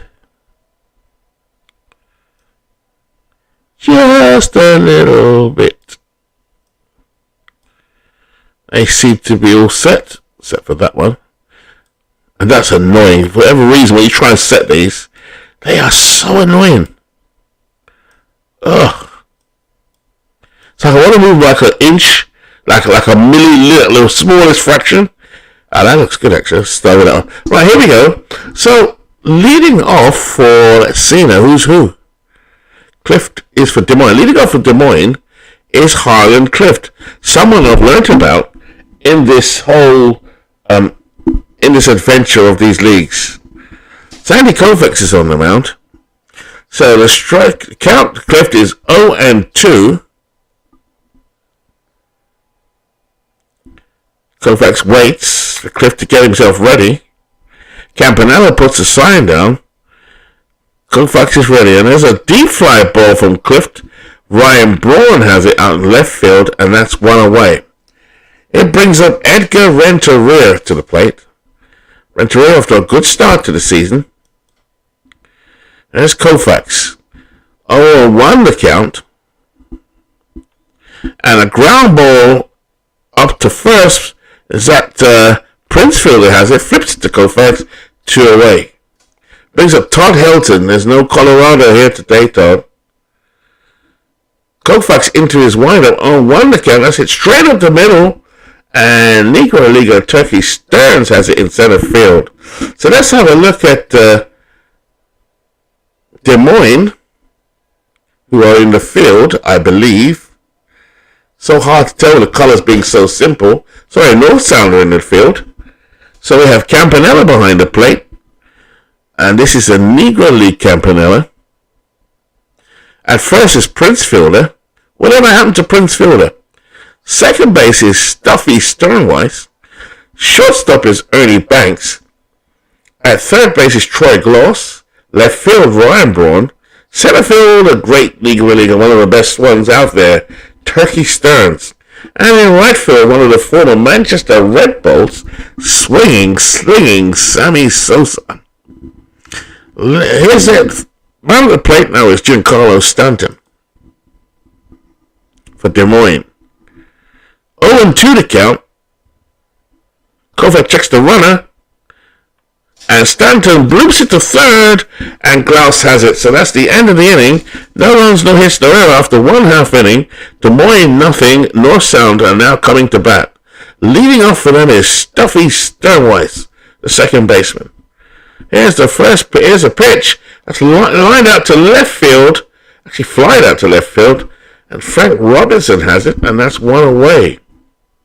Brings up Stan Hack for North Sound. Coming in for the left-hand side. He's the DH. Cy Young, 1-1 the count. Ground ball to Clift to the lovely play. Great play by Harlan. Clift at third, and he gets the runner. So Clift dived to left, got on his knees, and threw it across the diamond for a great web gem. So here we go. Here's Ryan Braun coming now. For the right-hand side, he's the left fielder. Trying to get something going here for North Sound. Young into his windup. 1-1 the count. Braun hits it down the line to first. Helton grabs it and will take it to the bag. So that's the end of that inning. No runs, no hits, no errors after one complete. Des Moines nothing, North Sound nothing. Leading off gives me a chance for the first time in my broadcasting time to see Frank Robinson. Frank Robinson is a left fielder for Des Moines. He will lead off the inning against Sandy Koufax. 1-2 the count. Slow roller down the third base line. Glaus to his right. Fires it and just gets Frank Robinson in time. One away. Coming to the plate is a second baseman for Des Moines, Bobby Grich. Did Bobby Grich win an MVP? No, that was his teammate Don Baylor. And I think they came up together, from my knowledge. Here we go, there's Bobby Grich. It's an exhibition game or exhibition league before we start the real thing. Grounder to fielder at first, and fielder takes it to the bag, and that is 2 away. Brings up one of the most famous Negro Leaguers now, Bullet Joe Rogan, a man who can play both sides of the ball. He can play, he can hit, and he can pitch. I think Bullet Joe Rogan might be one of the best pitchers in the Negro League history. Definitely top 10. But he can also hit. 2 out now. 0-2 to count from Sandy. A deep fly ball to left center field. Braun going back. And that is the end of the inning. No runs, no hits, no errors. Des Moines nothing, North Sound nothing. Seen 2 greats here. Cy Young, who I have had trouble with in my own replays. So much so I've demoted him from my team last year. Or last season. But this, I think, might be one of Cy Young's better seasons. I think Cy Young's best season I've researched was 1902. This season is 1892. But looks like he had a good season. I think, really, there's only 2 great seasons he had. Yep, Leon Day is in the league, definitely. I'm not sure where he is, but I've seen him. Jackie Stearns now leads off on the left-hand side. 1-2 to count, and Cy Young gets his first strikeout. Brings up Prince Fielder now for North Sound. Scoring nothing here. Fielder waits. 0-1 to count. That one's hit down to Clift. Clift to first. Got him.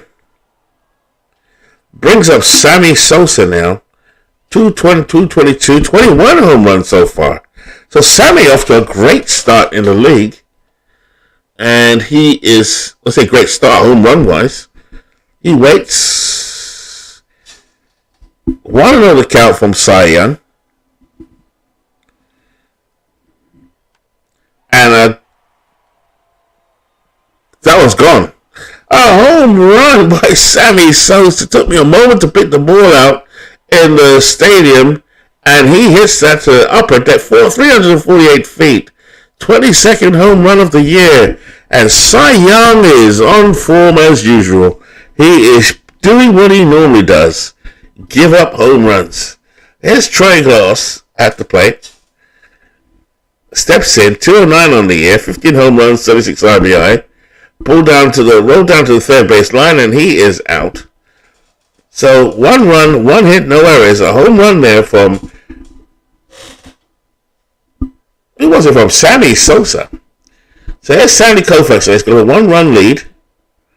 Jones will bat first this inning, and Koufax strikes out Jones. Brings up Boiler Yard Clark. I've never heard of him.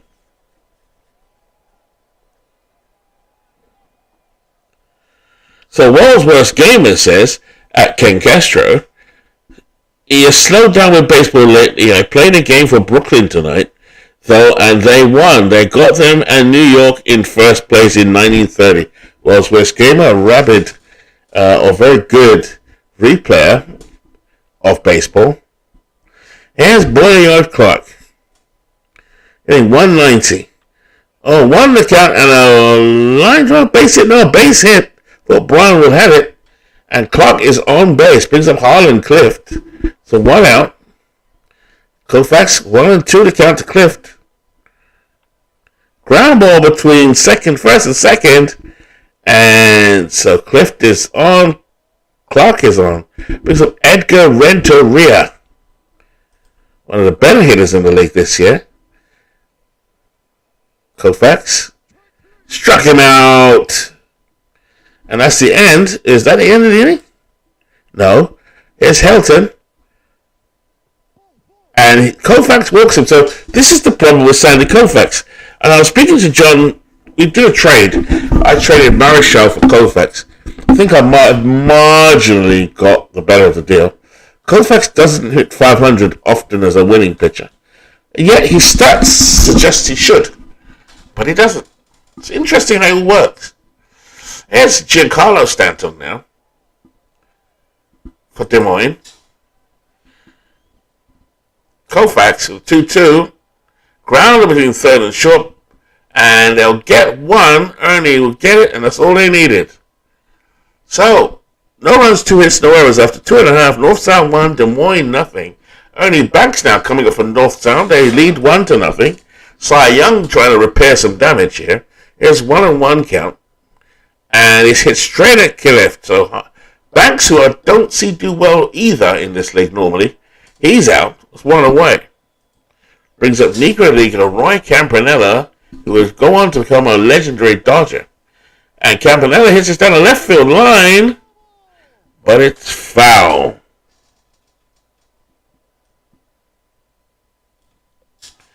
It's Campanella it's this one. This time, it's also foul. 2 foul balls. So Campanella catching up to Cy Young's spitball. Cy Young's going to have to try something different here. 0-2 to count. Hit hard on the ground. Young collects it, tosses it to Helton, and they get Campanella. So Campanella showed Young some of his power. Cy Young showed his prowess in getting hit a grounder. Cy Young, one of the enigmas of the league. How great was Cy Young really? How many? Here's a question, Ken Castro. So I've named 2 seasons for Cy Young.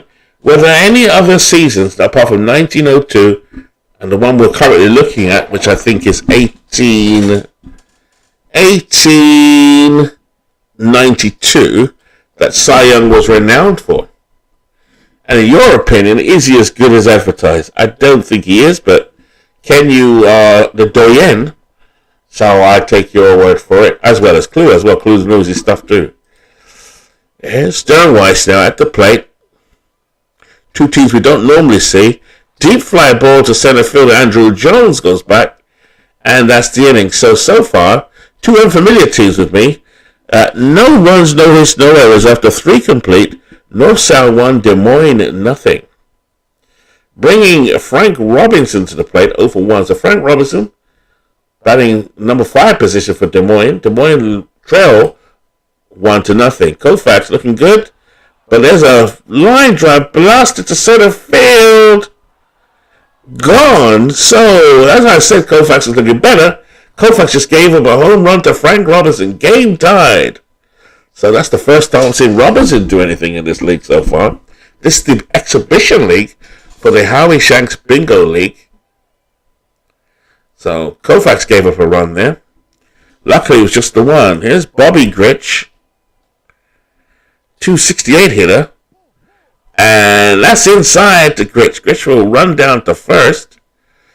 So Koufax has given up a home run. It's only 1 run so far.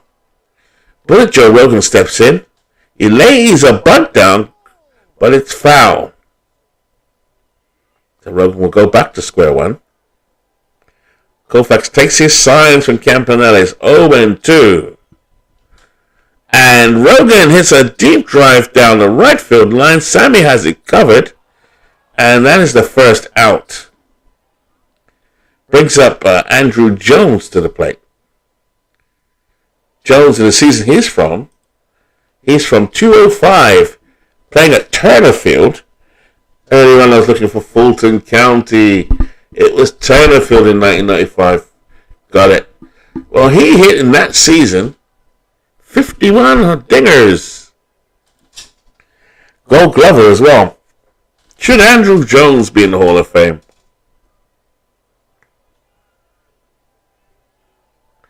So Ken was just Ken Castro recovering, as we know. I'm so happy to see Ken. I know Beatles is over the moon. World's Worst Gamer was asking some lovely questions here of Ken. And Ken is saying he's playing 5 to 6 games a day during recovery. And he's got a comfortable setup set up by his lovely wife. And he rolls every day. So, Ken, I'm curious to see, as World is asking a good question, what game are you talking about? You've ordered your first franchise set, and are you doing a dice and roll for what exactly? I'm just curious. I'm seeing you and Worlds talking in the chat. I'm just curious. While I rehydrate, here's Andruw Jones. Koufax goes into his windup. First pitch. Jones hits this to left field. This is going deep to left field, but Ryan Braun has it, and that's 2 away. Brings up Boiler Yard Clark, someone I've never heard of before. Here we go. Koufax sets. 2-1 the pitch. Deep fly ball down the left field line. And Ryan Braun has it. So after 3.5, Des Moines 1, North Sound 1.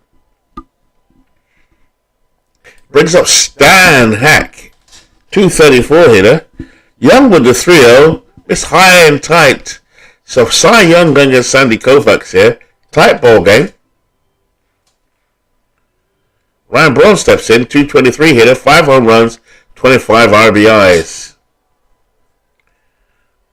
Runner on first. And there goes Hack. Clark flies down to second. Let's go to center field. So an error on Boiler Yard Clark. And Stan Hack will go into third. So, North Sound threatening. Man at third.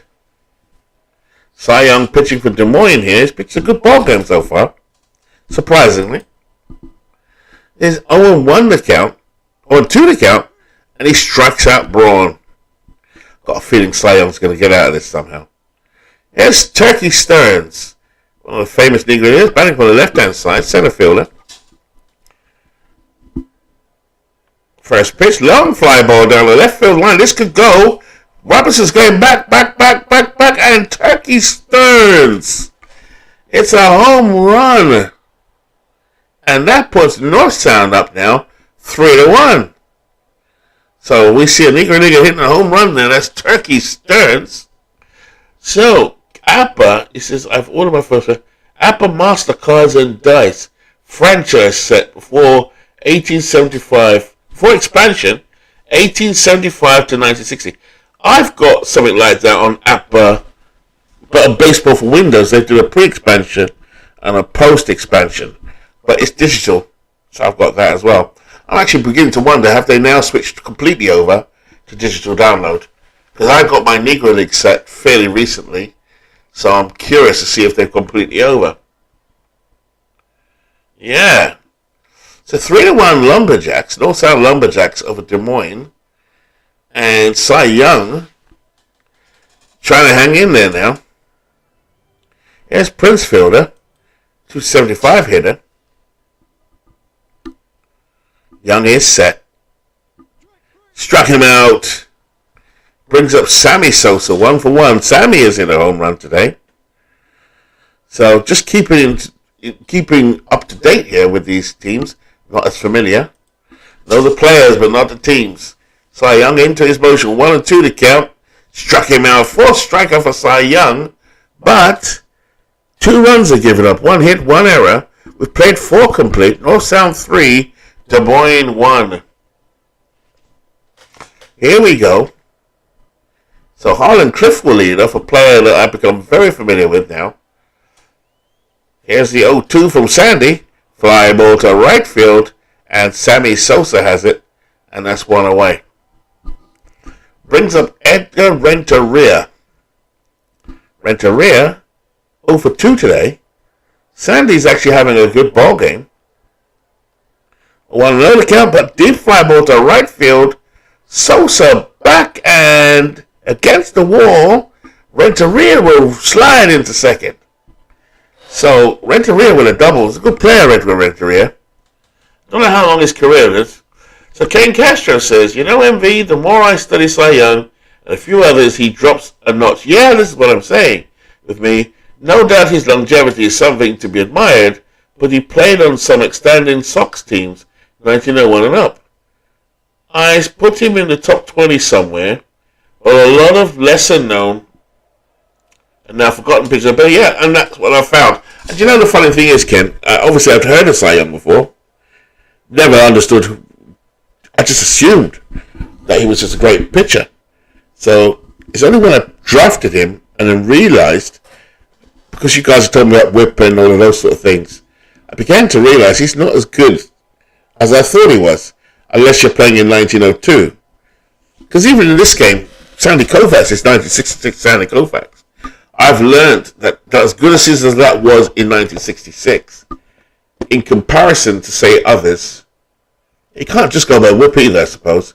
This is not a league for Sandy Koufax to dominate. despite his 300 and odd strikeouts. It's interesting, this league. It's so interesting. Here we go. Sandy Koufax, as I'm talking about him. 0-2 the count. Striking out Todd Helton. So Sandy's got it going now. That's his third strikeout. Brings up Giancarlo Stanton. Yeah, thanks for that, Ken. Your opinion is interesting. Because, like I said, just doesn't do well. Cy Young. Here's Stanton. 1-0 the count. Fly ball to Braun, and that should do it. He's under it, and he puts it away. After 4.5 innings, North Sound leads Des Moines 3-1. That brings up North Sound now with Troy Gloss. I'll speed up just a bit. He hits an 0-2 pitch to left field, and Frank Robinson has it, and that is the end of him. Ernie Banks steps in. 0-1 today. And he strikes out. So Cy Young, hearing the criticism from the stands, upped his game there and struck out Banks. Up at the plate now, Roy Campanella batting 197, 9 home runs, 27 ribbies. Boydell Clark is behind the plate, and now he will put his sides down. Young waits, and Young is ready. 2-1 the count. And it's ripped to left field. And straight at Frank Robinson. He went and played perfectly. The end of the inning. No runs, no hits, no errors. We've played 5. North Sound 3. Des Moines 1. So looking at those 19th century players, Stuffy Sternweiss was not one of those. I don't see any on North Sound. Leading off for Des Moines, who are trying to catch up now, is Frank Robinson. He had a solo home run in the 4th of Koufax. And he strikes out, so Sandy gets his 4th strikeout, brings up Bobby Grich. Grich, the second baseman, grounded to first and walked. Koufax with the first pitch, a deep fly ball to left center field. Tucky Stearns goes back and has it, and that's 2 away. Brings up Bullet Joe Rogan. Bullet Joe 154 after a bad start. Deep fly ball, but he'll only hit it to North Sound's Sammy Sosa in right field. And that is the end of the inning. No run, or in the half inning, no hits, no runs, no errors to retire the side. Brings up Stuffy Sternweiss. Corners are in for Stuffy. Snuffy. Young, eating up the innings, there's the 0-2. Up the middle by Sternweiss, base hit. So, North Sound, trying to extend their lead. It's Dan Hack, 1 man out. Nobody out, 1 man on. Hack walked and scored in the 4th. Runner on first. There goes Sternweiss. And he's out.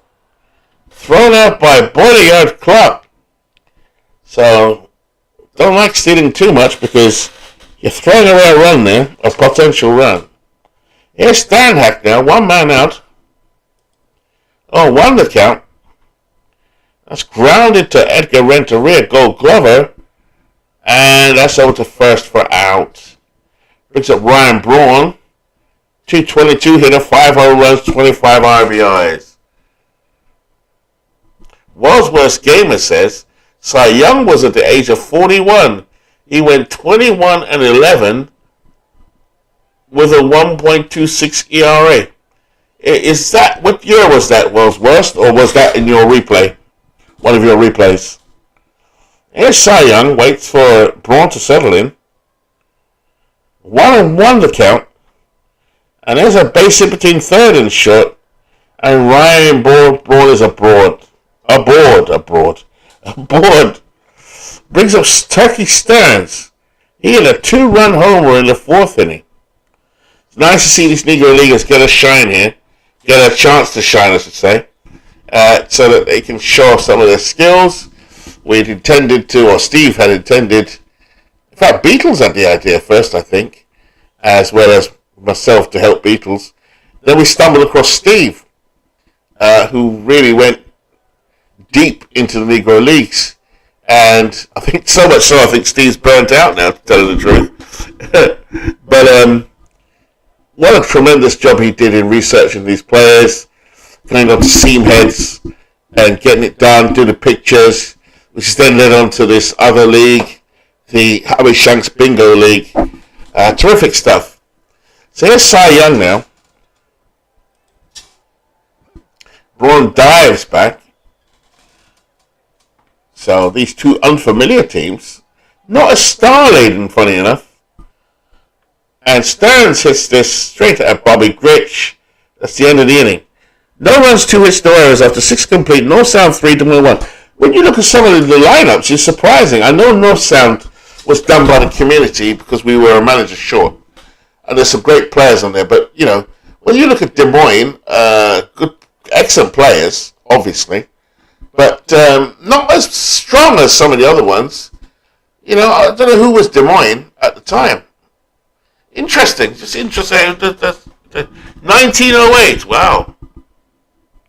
So he did have some good years then.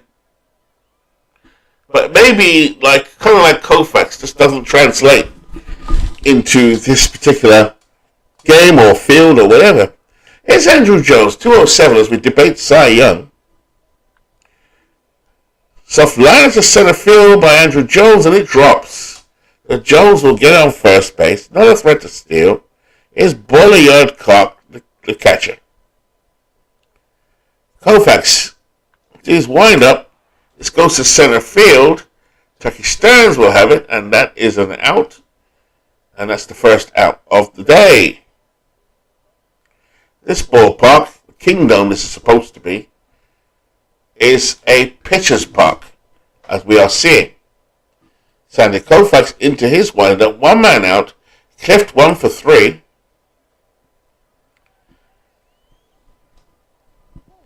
And he walks Clift. So 2 men on for Des Moines here now. They're trying to rally. They trail 3-1 here. It's Edgar Renteria, a man who always comes with an important hit. He steps in. He's batting .229 with 2 home runs, with runners in scoring position. Here's a 2-2. And a soft line is a short, straight at Hall of Famer Ernie Banks. 2 out. Brings up Todd Helton. Is Todd Helton in the Hall of Fame? We don't know.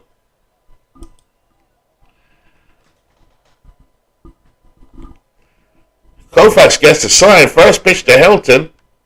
Frozen rope to left center field, and Helton drives in a run, drives in 2. And just like that, Des Moines come back into it.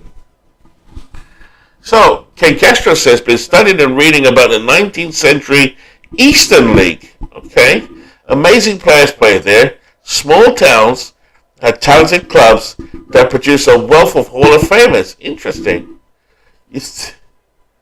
Wow. Thanks, Ken. I think the chat here with these 2 unfamiliar teams is whittled down, but I'm still learning. Always learning, Ken. Always learning. If anyone just joining, it's an exhibition game. Well, exhibition league. Mimicking what's about to start. And Des Moines are with North South, so these don't have the star players, say some of the other well-known teams in the league do.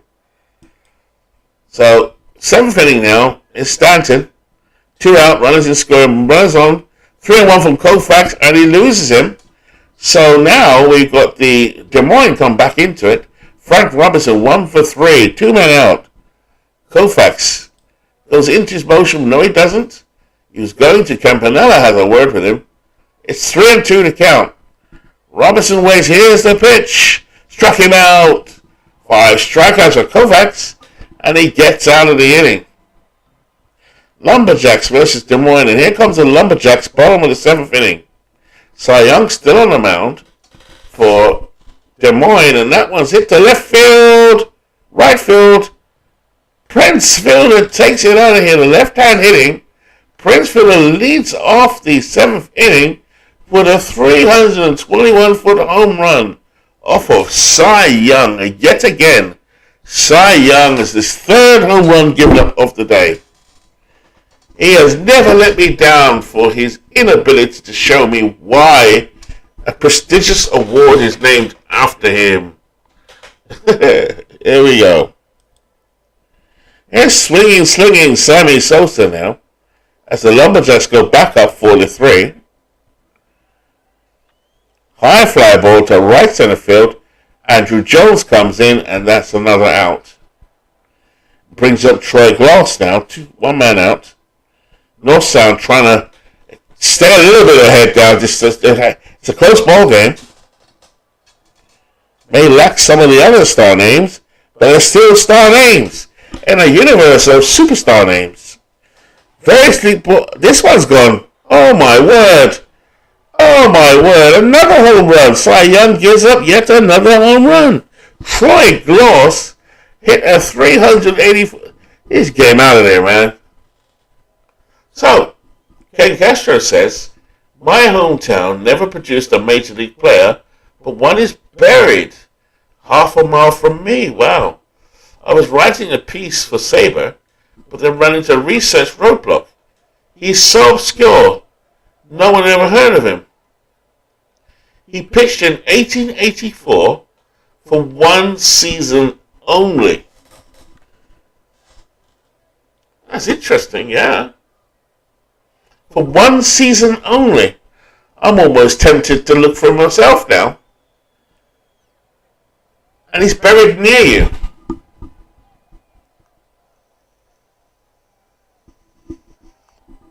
I'm assuming, or I shouldn't assume, that you visit the grave at some point? Or is it a well-known grave? Maybe he wasn't a well-known player, but is the gravesite well-known, if that makes sense? Here's Cy Young trying to get away with less damage here. Ernie Banks is waiting. On another count, it goes to Helton at first, and Helton makes an error. So Ernie Banks gets on for North Sound. North Sound, good team. Fielder and Sosa and Glass and Banks and Campanella. There's some serious power.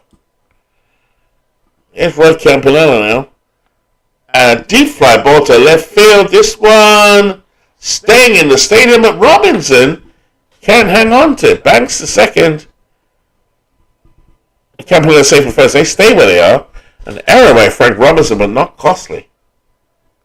Frank Robinson probably disgusted that Cy Young is on the mound. So he found his great. So yeah, Wells, that was a shock. That crowd. I was surprised. It took me by surprise, actually. And Stuffy Sternweiss. 2-2 is the pitch. Is the count. Wild pitch. And Banks the third. So Beatles picks this up tomorrow morning. I know he's doing his music tonight, I'm assuming, and with his particle, as he calls it. And if he gets a chance to watch this when he comes back in, stumbles back in at some point. So here we go. Cy Young, still in the game. No, yes, they walk Sternweiss. I just don't know what the manager's doing here. The AI. So Hackey's at the plate, 0 for 2. He's 2 for 5. Bases loaded. 1 out. And a line drive up the middle. Base hit. Banks will score. Campanella will score. Jones throws at the cutoff man. And it's now 7-3. North Sound Lumberjacks. And Cy Young needs to come out of there. Come on. I've had enough. I can't stand Cy Young. So let's see.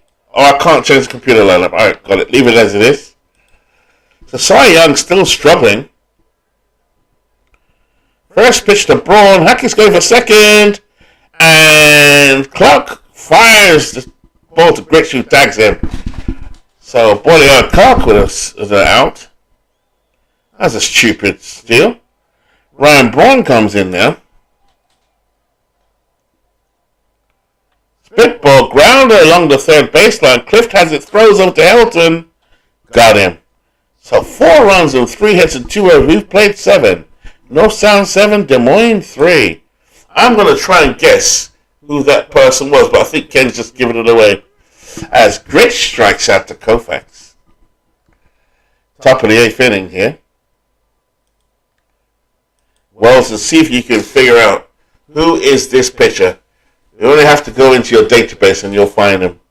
I have that season. Deep fly by Rogan out to Sosa as Des Moines now try and get themselves back in the ball game.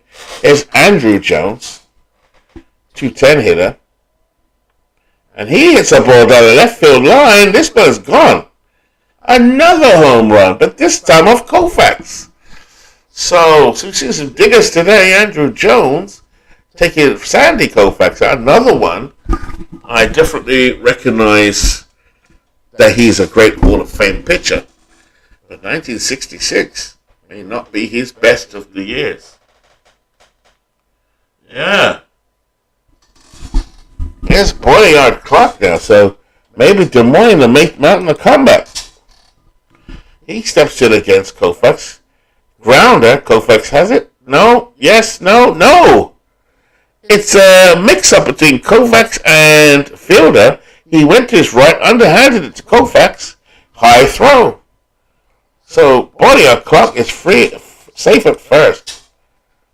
Harlan Cliff steps in, an excellent player. And that ball is upstairs. A snap throw to first by Campanella. Clark gets back just in time. Boilyard Clark. Let's see about him. Boilyard Clark. I like the name. 1901 dead ball player. Nice. So here we go. Harlan Cliff steps back in. What a player Harlan Cliff was. Great defensive player. One of the best third base of all time. And there's a pickoff.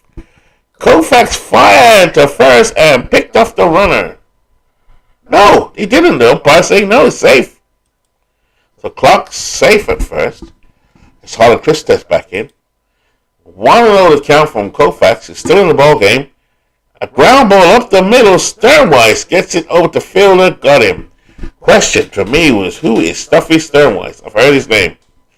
But that's the end of the inning. 1 run, 1 hit, no errors. Cy Young on the mound. Trying to limit. Why is he still out there? Oh my God.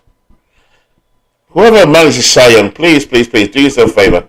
Limit him. It's awful.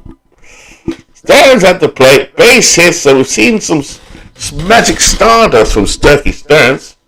Left hand hitting center fielder for North Sound. Base hit. Brings up Fielder, who's hit a home run today. Come from the left hand side. Young into his wind-up fly ball down the right field line. Stanton has it, and that is safely caught. Stearns jogs back to first. Brings up Sammy Sosa. Young fires to first. Elton puts the tag on. Stearns underneath it, safe.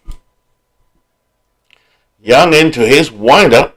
And Sammy hits a pop-up to third, and that's out.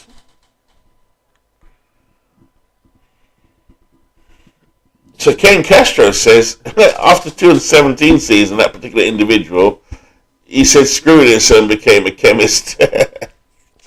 Fair play. It's Troy Glass. On Troy Glass we saw hit a solo home run down the left field line, by much to my surprise. Young looks in. Runner on first. Young checks the runner. Here's the 0-1 pitch. Glass hits it down the line. Clift has it to Grich. They only get one, and that's all they need. No runs, 1 hit, no errors. We've played 8. North Sound 7, Des Moines 4. Koufax is going to stay out there. Wow. Okay, Sandy. You do your thing. Here's Renteria, a man who can do some damage. He struck out in the 3rd, doubled in the 5th, and lined to short in the 7th. And a liner down the left field line. That's what Edgar Renteria does. And he will get a double. Brings up Todd Helton, who's 2 for 3 today. Koufax, get out of there. Koufax is ready. First pitch, hit to Glaus. Glaus gloves it. Over to Fielder, they got him. And Burns is out, but that also means Renteria advances to third base.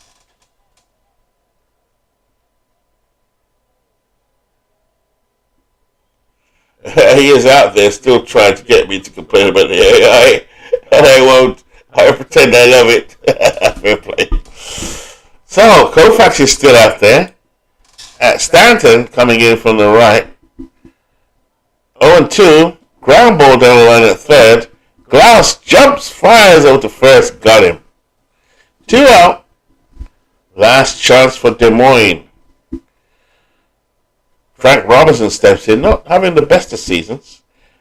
And Koufax, trying to get the complete game, has pitched 144 pitches. Grich is on deck. And Robinson hits it to fielder, taking the first himself, and that is the ball game.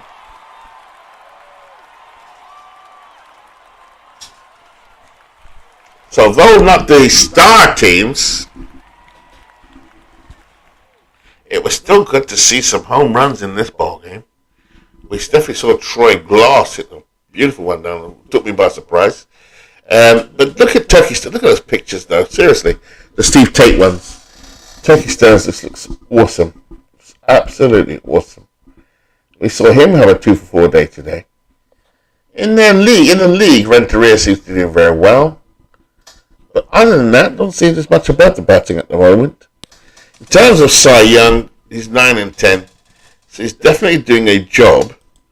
Just not a very good one. But his ERA, funny enough for the season, is 4.17, so he must be doing something right. Sandy Koufax went 9 innings, 9 hits. Gave only 4 earned runs, had 6 strikeouts. That's not a domineering Sandy Koufax performance now that we would have expected. So there's another one. And what I'm going to do now as we come towards the end is just play out the rest of the season. Here we go. So at the moment, my team seems to be just at the top, somewhere near the top, as we go through this. Silver King. Who is Silver King? I've been reading about Silver King the other day. Toad Ramsey, another one of those early or those 19th century players, I believe.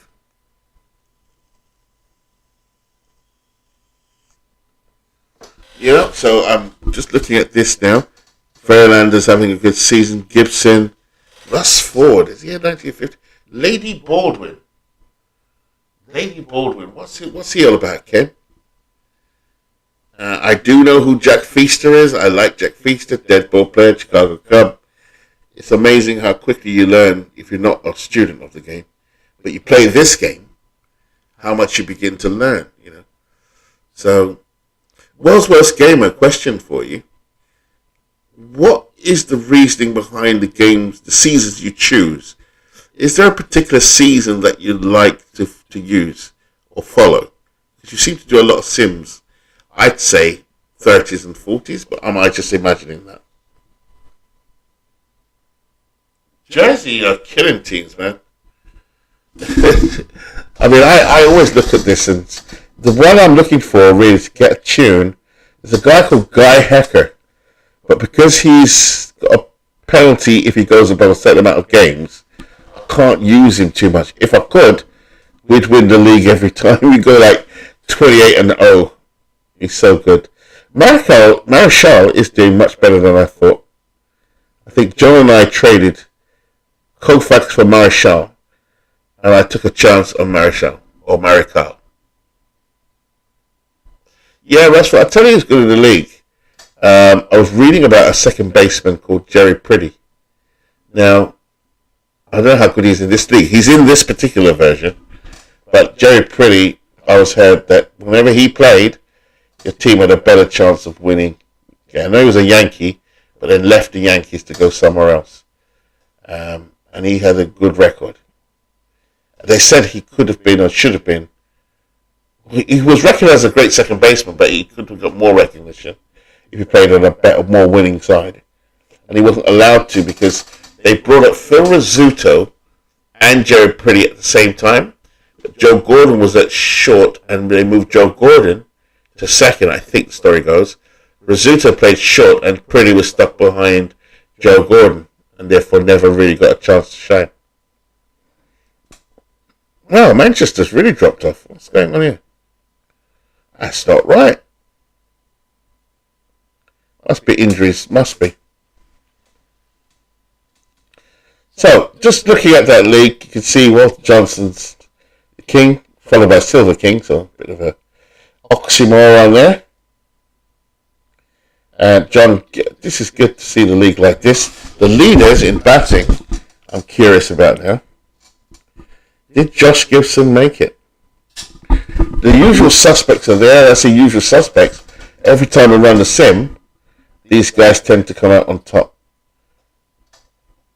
Joe Jackson, Ed Delhamby, there's Fred Dunlap, Lou Gehrig, Ichiro, yeah. Nat Lajoie, yeah. Edgar Renteria, though, is clearly very good. I don't think he had a long career, did he?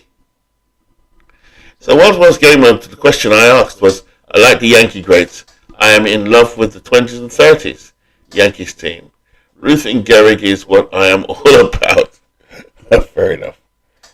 Fair enough. I can't argue with that.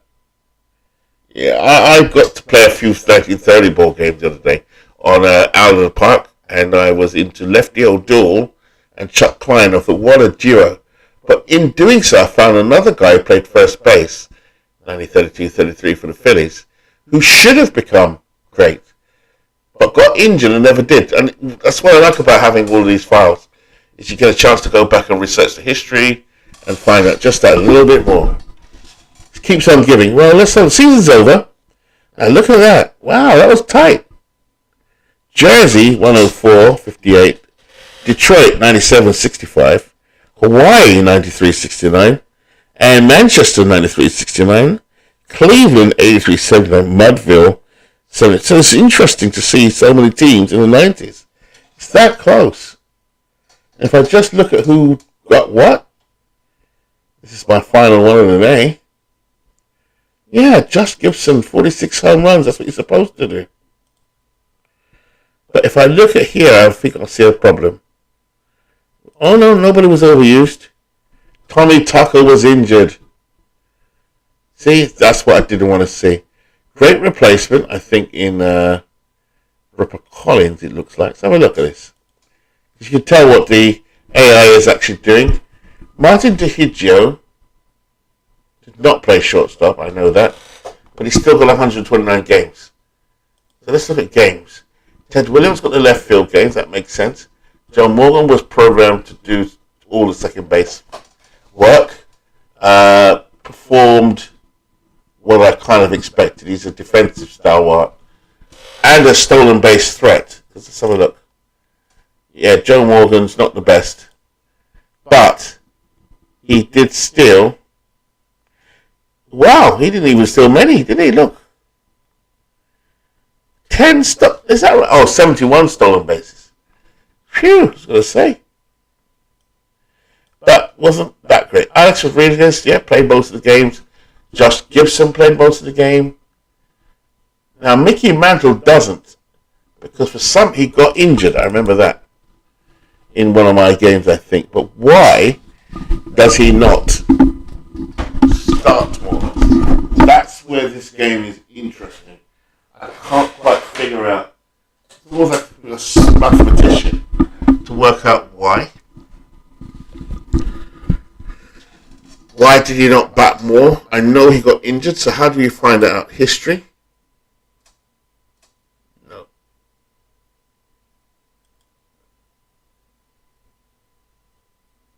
Aha. Limit versus right-hand pitcher. That's my fault. I forgot to take that off. So often you will find a reason why they don't perform the way you expect them to. So World's Gamer says, if I play any other seasons, it often is because I want to play a team from what I had for micro league baseball.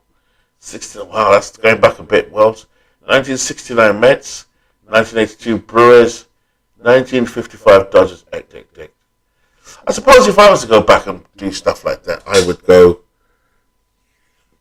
Dodgers 50. I like the 50s. I'm learning to like them, and the 30s for some reason. Now, here's another interesting fact. Why is Chick Stoll only playing 83 games? So if I go to depth, go to right field, he's supposed to play more. So there's a reason for Chick Stoll as well. Go to manager. Target innings 2. That's wrong. So sometimes I think sometimes there's some stuff left over, and it does affect how they get chosen. There you are. Chickstar. He might have got injured for all I know. Go to history, does that tell anything? No. But apart from that, the team, Mickey Mantle was the mistake. Aha, Mike Smith. Something happens to him as well. Limit versus right hand pitching. I understand that, but that's what I should never have done. So there you go. There's a reason why they didn't play the games. I've often put something on them. Interesting. The Higo is the one I move around. So, I now am going to export this to Steve, and that should be that. But yeah, I'll say, guys, thank you for keeping me company today. I was just doing some exhibition. Bob Hazel, yeah, he's awesome. Bob Hazel is, that's why I think I saw you put in the chat the other day, he's a ringer. I thought that's because I know he performs in this league. My pinch hitters, Wells, I forgot to look at Hecker, by the way. Hazel, 405. But I haven't set this up properly yet. I still need to put him as, in fact, let's do that now so I don't forget. Bob Hazel. Hits lefties and righties the same, I think. Yeah, look at that, 360. Yeah. You can't go wrong with a bit of Bob Hazel. Alright, put him here. That meant to say Hecker. And then, yeah, we're set, basically. I'm just going to see how the pitchers did. For Manchester Red Bolts, the pitching. Not bad. See, that's, I mean, it's still high, but Hecker. He's the guy. He's the linchpin. If I can avoid a penalty on Guy Hecker, we will do well. He's the stopper of the team. Look at the rotation. Donaldson. How did Donaldson do? Not the best. We need to limit that, Donaldson. I could put Schilling in there. Schilling's not that much greater either, to be honest. He just tends to be rubbish. But the top four, Greinke 17 and 8, Chandler 17 and 12, Marichal 13 and 10. Greinke, that's off for him normally, he's more better than that. Donaldson I can live with just to chew up innings. Cy Morgan, it's awful. Anyway, so that's that. So I bid you goodbye. I will see you again, Ken. Thank you. Thank you, World's Gamer. Thank you, Ken. And I will do some more while Beatles is off. Not now. I'm going to wrap it up for the night. But thank you so much. And the league will start soon. Wells, good to see you, man. Good to see you. Thanks for your comments yesterday. I saw them on the chat. Really appreciate that, my man. All right. Look after